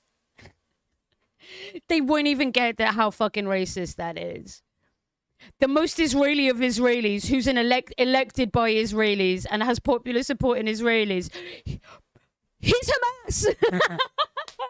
No fucking way. Ben-Gvir is Hamas. Yo, no. Ben-Gvir is Hamas. Like, that's this level of thinking. Ben-Gvir, Hamas. Like, nah, mate. The most Israeli fuck, elected by fucking Israelis, loved by Israelis. Yeah, on the far right of a bunch of right-wing fucking Nazi bullshit. Like, holy shit. They can't even condemn someone without saying they're a Palestinian. Like, what is this? He's just a Palestinian with a kippah. Like, I'm so sorry, bro. This is your side. He's an unabashed Zionist Kahanist, okay? And then, of course, you have Israeli officials condemning Ben-Gvir. Surprise, surprise. Because they realize that guys, looked off. Okay. I'm going to try and get a treat for you guys. Stay here and listen to this. I might be able to set something up that will be very cute. May or may not be a very cute little doggy who's coming to see us. Because my parents have just gone out and they've said, can you look after the dog? So, a treat. I may or may not have some chicken for the boy. So let's see if our gorgeous little creature comes. But stick with, guys, it's pinned Spooky Streaming Socialist. Because he's a relatively small content creator, I do very much recommend, please go watch him, go give him some love. The videos I've seen seems based as fuck. So I also stream on YouTube and Kick. But like, yeah, go give some love to the man. Seems like a homie. Awful. Like, the optics of this is fucking awful. You have this foreign minister, right, who is saying, you knowingly caused harm to our state in this disgraceful display, and not for the first time. You have undone tremendous professional and successful efforts made by so many people, from IDF soldiers to foreign ministry staff and many others. No, you are not the face of Israel. They openly recognize that Ben-Gvir's little stunt here completely destroyed their propaganda. They're just like, you are fucking up our Hasbara, Ben-Gvir. Please go away. You are messing this up for all of us. I think the cherry on top is Netanyahu himself. Netanyahu himself scolding Ben-Gvir. He says, Israel has every right to prevent provocative flotillas of Hamas terrorist supporters from entering our territorial waters and reaching Gaza. First of all, it does not have that right. You do not have the right to intercept peaceful activists who are trying to break a siege, okay? Like, especially in international waters. However, the way that Minister Ben-Gvir dealt with the flotilla activists is not in line with Israel's values and norms. I've instructed the relevant authorities to deport the provocateurs as soon as possible. I love how they call them provocateurs and not, you know, peaceful activists who are trying to break a siege. As much as these people will say, Ben-Gvir doesn't represent us, you are not the face of Israel, and Netanyahu is like scolding him, like, nothing's gonna happen to Ben-Gvir. He is quite literally in one of the most powerful positions in the Israeli government. Same with Netanyahu, by the way. People love to say the problem isn't the Israeli government or the Israeli people, the problem is Netanyahu himself, as if Netanyahu hasn't been elected continually decade after decade. So this is a good opinion piece that I found in The Guardian. Nobody better represents Israeli politics today than Itamar Ben-Gvir. Ben-Gvir. He may be the most brazen of the nation's leaders, but his ideological spirit is found throughout its government and beyond. No, you're not hallucinating. Western governments really are condemning Israel one by one without equivocation. Not because of the ongoing genocide in Gaza that has killed more than 70,000 Palestinians. Of course, this is an undercount. Everyone who's been paying attention knows this is an undercount. But because of a PR stunt in which Israel's national security minister himself taunted foreign activists. On Wednesday morning, Ben-Gvir arrived at the port where Israel had detained hundreds of participants in an international aid flotilla that was attempting to breach the naval blockade of Gaza. In a video he posted to social media, the minister can be seen mocking the activists as they are forced to kneel in rows with their heads down on the ground and hands bound with zip ties. Israel's national anthem can be heard blasting over loudspeakers before we see Ben-Gvir waving an Israeli flag and shouting, "Welcome to Israel! We are the landlords here!" The most favorable group of people, landlords. Who doesn't love their landlord? The international reaction was swift and unequivocal. I mean, the sad matter of the fact is, the international community only pays attention to Gaza if Europeans are harmed. The world only cares when it's like Europeans who are being harmed, or like non-Palestinians, non-Arabs. Many of those speaking out, including Huckabee, consoled themselves with the fact that Ben-Gvir's actions were denounced by his own government, but of course he's not actually going to be held accountable. Nothing is actually going to be done about Ben-Gvir doing this. He's still going to keep his position. While describing the flotilla activists as Hamas terrorist supporters, I love that. Like, they don't even have weapons. They're literally just trying to help civilians. This is not an armed resistance group at all. Benjamin Netanyahu's office stated that the national security minister's stunt was not in line with Israel's values and norms. I think it very much is. This is the thing as well. This is the major cope. Attacking and abusing peaceful flotilla activists is literally in line with what Israel does because they've done it before. They've done it before, guys. In 2010, you had another similar group of activists try to sail to Gaza and give aid to people, and they were murdered. Literally 9 of them were killed. This isn't Israel? Like, I'm so sorry, it is, and there's literal precedent for the exact same thing being done. Did you just fart? You can't look at me like that when you're farting. You cannot look at that like me like that when you fucking do a little stinky fart. Oh, that's your little tail. That's your little tail.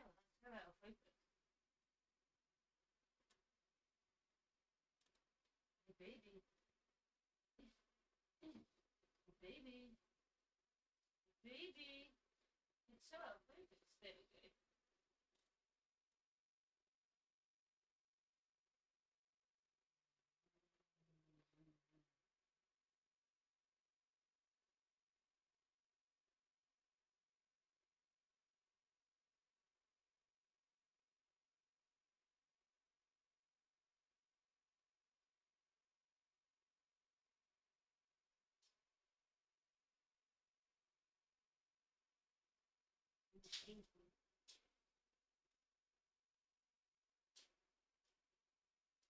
Gonna let him sort of sniff around and then calm down and see if he'll go. Come here. Okay. Arf. Borg. Borg. Standard. Oops. Standard. Borg, Borg, Borg, Borg, Borg. Hold on. Silky, stinky pooper. Exactly. Oop. No, we want this here. We can have dog cam. I know. Hi. You having a little sniff around? What's this? What's this? What's this? What's this? Fellow. What's this? What's this? He's really confused. You can have a little sniff around. Good boy. Good boy. Yes. Okay. Real ones put the pupper in the lap.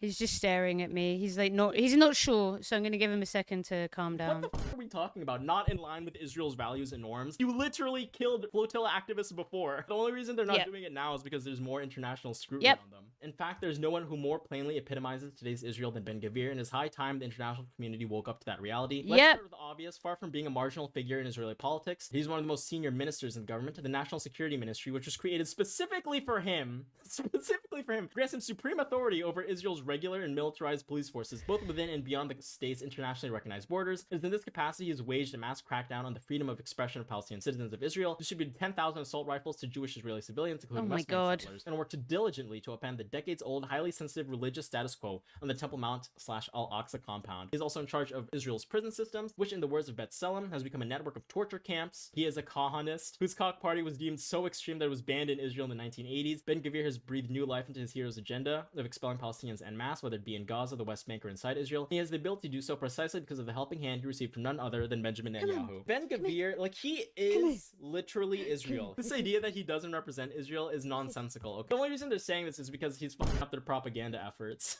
Like, they're being open about it. Dude, you're messing things up for all of us. Stop it. Are we going to do anything about you? No. But please stop. Here is a story talking a little bit about what happened to the activists. So luckily they were released. They were released in Turkey a few days ago. It says pro-Palestine activists deported after their Gaza-bound aid flotilla was intercepted. First of all, you gotta love this language that the BBC is using. Intercepted? Like, yeah, not illegally kidnapped in international waters. They were just intercepted, neutrally intercepted in international waters. Canada has said it received information detailing appalling abuse of its citizens, while Germany and Spain confirmed a number of citizens had injuries. The flotilla's organizers alleged there were at least 15 cases of sexual assault, while other people who were detained said they were beaten and mistreated. The BBC has not been able to independently verify the allegations. Israel's prison services has dismissed them as false, saying all detainees were held in accordance with the law. He's a bit restless. So bad, they're just denying reality. Dude, we have the photo. Gotta look after you, mate. Also, it's too hot. Saw it on video earlier. Like we're just denying reality at this point. Although let's be so real, guys. That's like most of Israeli Hezbollah. True. True. BBC is ridiculous. BBC's fucking ridiculous. Okay.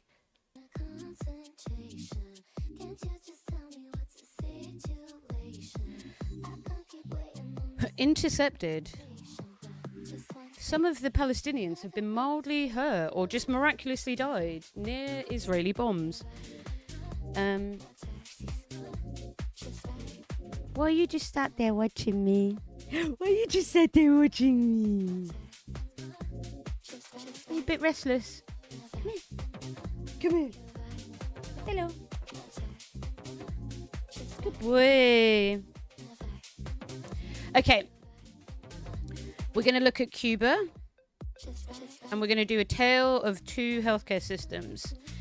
So I'm going to start with us. We're going to learn about... start for us. I'm going to learn...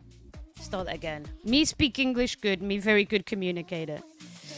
We're going to start with the story of Cornelius P. Rhodes, who is a pretty famous oncologist, and basically set up forms of chemotherapy that are still used today. His research on mustard gas led to the developments of its use in chemotherapy, and we're going to learn about when he basically injected cancer cells into his patients, and how that contributed to what is oncology? Cancer. Yeah, the study and treatment of cancers, very different kinds of cancers, but in essence, cancers and how to prevent and treat them, right? Which would overlap with hematology. Hematology is blood stuff.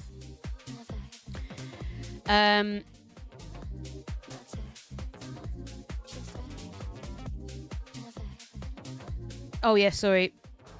This is them. They got their heads kicked in. Spanish police literally kicked the shit out of them. I don't know why. Like, really badly. Terrible. I can only hope that they have a case against those cops. Fucking ACAB. Right. Annoyingly, the sources here, most of them were paywalled.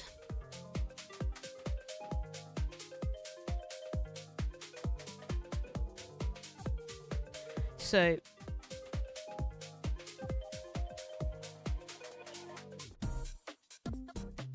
not going to work now. Cornelius P. Rhodes was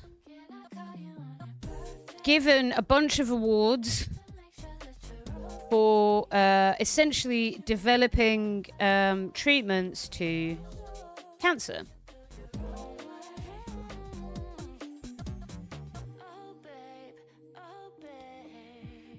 Even as hospital go, Manhattan's famed Memorial Hospital is not a light-hearted, place. Its corridors never echo with the happy sounds of a maternity ward.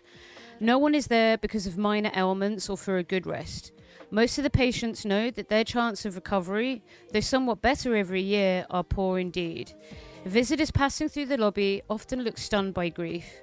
Memorial is a tragic place because its patients are victims of cancer. Room 102L, a short walk from down an immaculate corridor, is one of the most cheerful seeming places. Divided by stiff brown curtains into examination booths, it rings on Friday morning with the voices of children. A little boy with a Tommy gun shoots sparks at a white-coated doctor, and a plump little girl cradles her doll.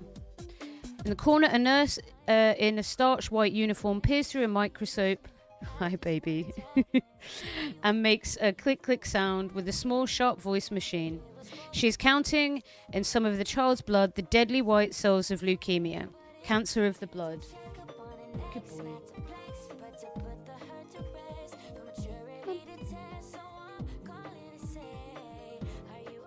Let him settle down. He's close to settling down, I can feel it.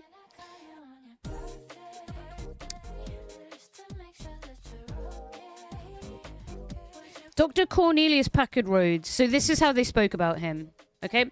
Director of Memorial, the world's biggest cancer hospital, is an outstanding symbol of medicine's determined campaign against a disease which causes 1 out of every 7 deaths in the US. Dr. Rhodes also heads the Sloan Kettering Institute for Cancer Research, whose 14 stories rise beside the hospital. In this Tower of Hope, the most ambitious cancer research laboratory, highly specialized scientists and technicians experiment endlessly in the war against cancer. And from it have come strange new treatments that have so far kept many leukemia children alive.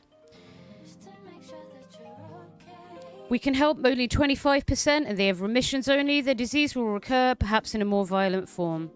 Some people ask why keep them alive if they must die, but we're moving faster now.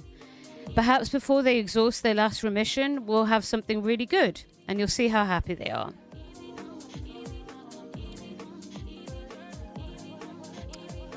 Yeah, so the wartime method. Dr. Rhodes' job as head of the Memorial in Sloan Kettering has allowed him little time for his favorite recreation, sailing, and violating the rights of indigenous people.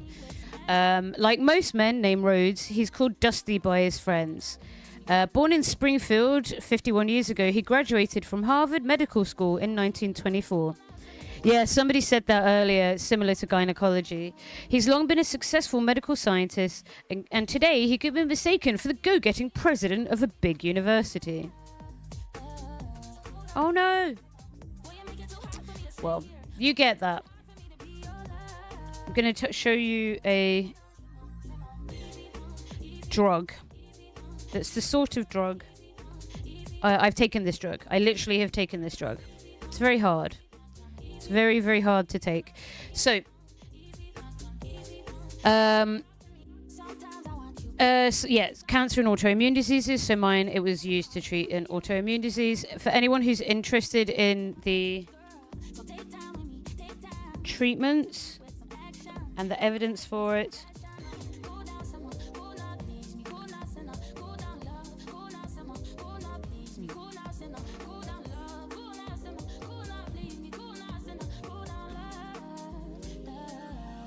you can read this.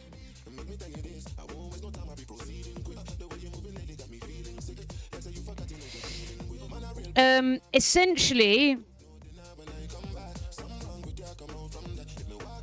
yeah, earlier phases of treatment and substituted by other medications. This is why I can't do it again. It's too dangerous.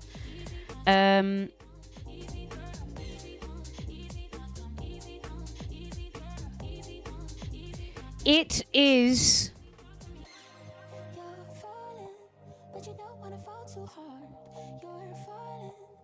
basically, it comes from, like, I'm not a scientist, so I don't know if I'm describing this properly, but it's like a mustard gas adjacent, like, medicine.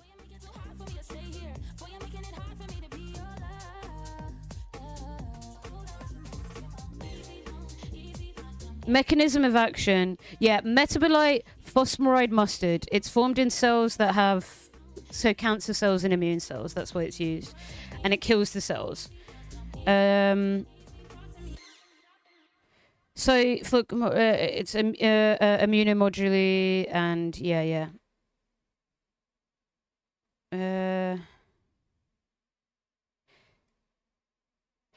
So it was developed by Friedman and Seligman in 1954. That was postulated that the presence of the phosphate bond to the nitrogen atom could inactivate the nitrogen mustard. But I don't fucking know what this means. If you guys are science people, you can understand this. I don't know what any of this is. But the point being, I believe that like historically, the way that you look at this, like nitrogen mustards, which are cytotoxic, so cell-killing organic compounds, is through this guy. Ketchup gas? No, I don't think that's quite as positive, for want of a better term, in its treatment for autoimmune and cancer diseases. So he wrote a letter where he boasted about injecting Puerto Rican indigenous people with cancer cells, and using mustard gas on indigenous people there in order to explore his treatments. So when we were talking about animal rights, like there's literally, and whether I'm okay with animals being tested in labs, yes, this is the alternative. I'm not okay with that. I'm glad, like, I think most of you agreed. And sorry, I wasn't ignoring what people said. Somebody was saying there's exciting developments in, like, organs and shit. What? Organs and shit? Why are you looking at me like that, baby? And I'm getting really distracted by a fellow because he's just staring at me and he's so pretty. This is what will happen. This is the alternative, like, genuinely.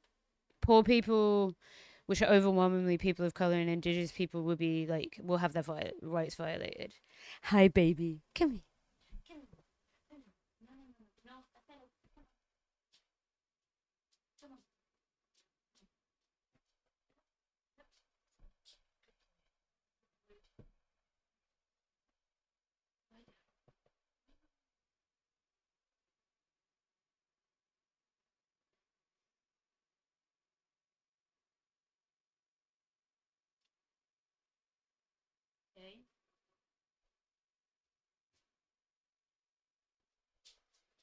He really doesn't want to be in here. I'm sorry. I tried.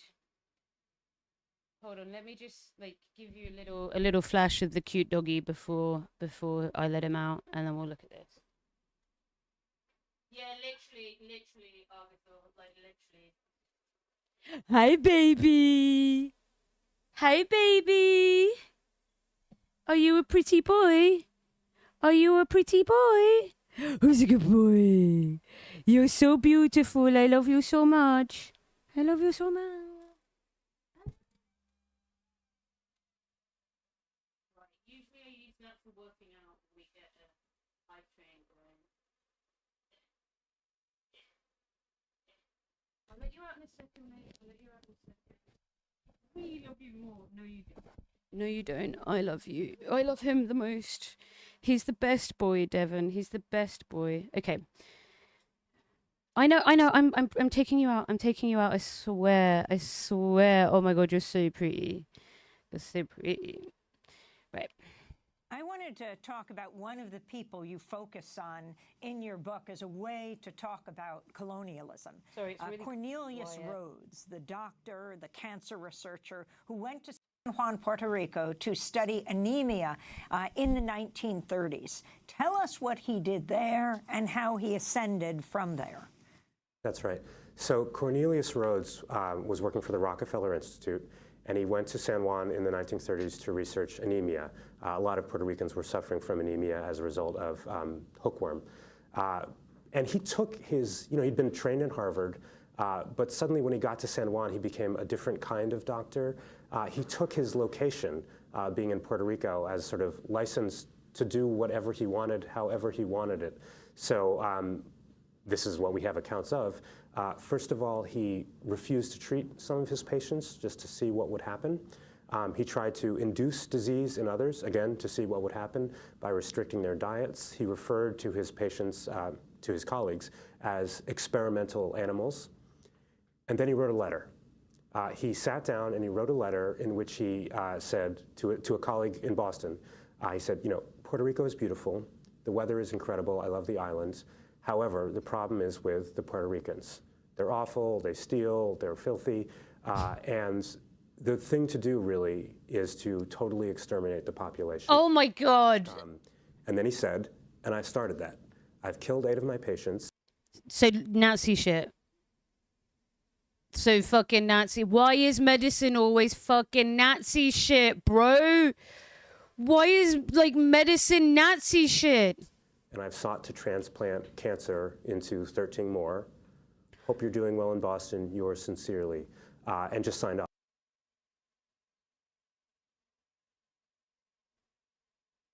Hey, Groucho. Yo, like, if I want you to know this, there is a lot of, like, let's say things like vaccine hesitancy in indigenous groups. It's not because indigenous people are fucking stupid. It's because this is the history of medicine. And, like, maybe motherfucking local, I mean, land back has to be the way that it's done, right? So that people can control their own medicine supplies and healthcare systems. But, like, wow, how, even as a white woman, I find it very hard to trust doctors because they basically have let me down massively, right? He was like, I want to wipe out all the indigenous Puerto Ricans, they're scum. I've killed 8, welcome in, and I want to do fucking 8 more. Welcome in, Raiders! Galactic Streamlord, what a time to come in. We're on some heavy shit. We're on some heavy shit, guys. I'm telling you right now. Welcome in, welcome in. It's a bit of cake. If the way is hazy. You know you can't be lazy. Never use a messy recipe. The cake will then do. Welcome, welcome. Break it down, bitch. Break it down, bitch. Welcome in, Galactic Streamlord. Thank you so much for bringing your community over here. I think you are, from my understanding, correct me if I'm wrong, you're like a sort of redolent thought, like fun, combined fun silliness with politics streamer. That's my understanding. Folks, if you go give Galactic some love, please get on it. If we could get a shouty for him as well.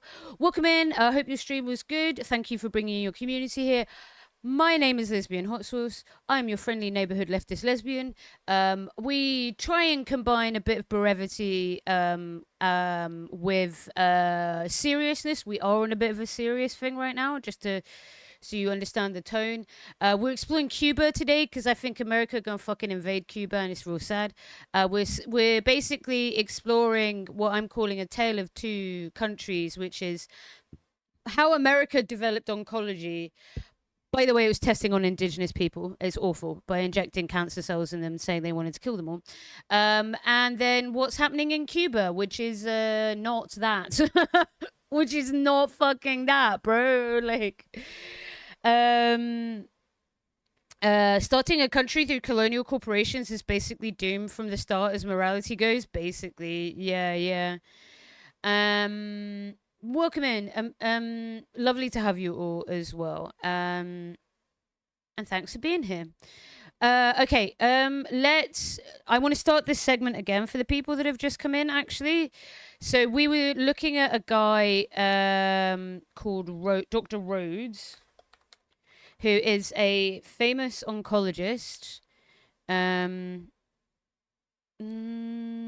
Okay, not this. Not him. Cornelius P. Rhodes.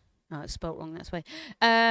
Who is like the father of particular brands of chemotherapy, which come from essentially if we got any chemistry people in chat, they can explain this better than I can. But like the properties that make mustard gas, but used inside humans, I have literally taken these drugs, and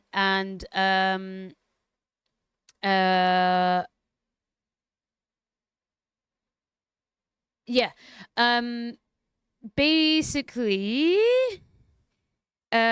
This is a segment on where he developed some of his information. He experimented with their diets. I was going to bring that up, Argthor. The reason why we know some people get sick from nutritional deficits is, this is a true story. In Canada, a doctor in a really remote northern region purposefully worked with the government to starve the population and ensure they did not get a complete diet, even with like a multivitamin supplement or something that would help, right? That's how we know that, like, what certain parameters are in bloods and stuff with like B12 and things. People got real fucking sick, and some people died, and they were just like, fuck it, we'll experiment on indigenous people. So yeah, I am telling you that the skepticism that indigenous people have sometimes in conventional medicine is 100% rooted in like real demonstrable harm and the violation of people's rights, quite systemically in many different places. So, you know, and the damage that does to communities. Particularly, like when I was in Alaska, indigenous communities suffer significantly higher rates of diabetes, type 2 diabetes, because they are exposed to different kinds of foods that like they didn't like genetically didn't like evolve alongside such high rich sugary foods, right? They get quite large, they get type 2 diabetes, and they die. And I remember specifically, I hitched with an indigenous like family when I was in the Yukon territory, and they took me to a village and they introduced me to people. It was a really lovely day, but I remember this for the rest of my life. As we were driving into the village, they pointed to all the different homes, and they were like, that guy died of diabetes, that guy died of diabetes, she died of diabetes, she died of diabetes. I was like, holy shit. Like, this is a huge fucking problem, right? And it's not that people are bad or stupid. It's that if you don't have control over your land, you don't have control over your diet. If you don't have control over your diet, you don't have control over the negative health impacts that come from that diet. And if you don't trust going to the doctor when you start feeling unwell with your blood sugar, because doctors have violated the rights of your people, you might, at absolute worst, enter a motherfucking coma, like blood sugar coma, and die. Great. So like the fear in the community is justified, and in different communities, sorry, I should say, is justified, and it comes from a really real place. And this is a textbook example. That yeah, exactly, it's all cake, exactly. And others, again, to see what would happen. The trepidation is not unfounded, exactly. Referred to his patients, to his colleagues, as experimental animals, and then he wrote a letter. New Zealand has trying to give indigenous people the COVID vaccines. Exactly. Indigenous-led. Puerto Rico is beautiful. The weather is incredible. I love the islands. However, the problem is with the Puerto Ricans. They're awful. They steal. Exactly. And the thing to do really is to totally exterminate the population. What a great doctor this guy is. And I started that. I've killed 8 of my patients, and I've sought to transplant cancer into 13 more. Batshit. Doing well in Boston, yours sincerely, and just signed off. We know that because he then left the letter out. It was discovered. It was discovered by the Puerto Rican staff of the hospital where he was working, and it became a national scandal, understandably. Puerto Ricans had heard the scorn of mainlanders. They'd heard talk of the problem of Puerto Rican overpopulation and how mainlanders disappear. Exactly, mainly sugar and alcohol. Yeah. What they interpreted to be the racist homicide and from a doctor. Corn syrup, right? 8 people. Cornelius Rhodes. The utilization of monocrops. Fled the islands. hoping, presumably, that what happens in Same San brain Juan cell stays in doom. San Juan. The government did an investigation. It uncovered another letter, which the governor deemed worse than the first. But the governor, who was appointed governor, he's a mainlander who's been appointed and not elected, suppressed that letter. We don't have it. No researcher has ever seen it or found it, and concluded, after having suppressed evidence, that Cornelius Rhodes probably didn't kill 8 of his patients. He was probably just joking or something like that. And Bollocks. Cornelius Rhodes never faced a hearing. Not only that, he didn't even get fired. So he returned to New York. He continued his job. He quickly became the vice president of the New York Academy of Medicine. And then during World War II, he became a colonel in the army and became the chief medical officer in the chemical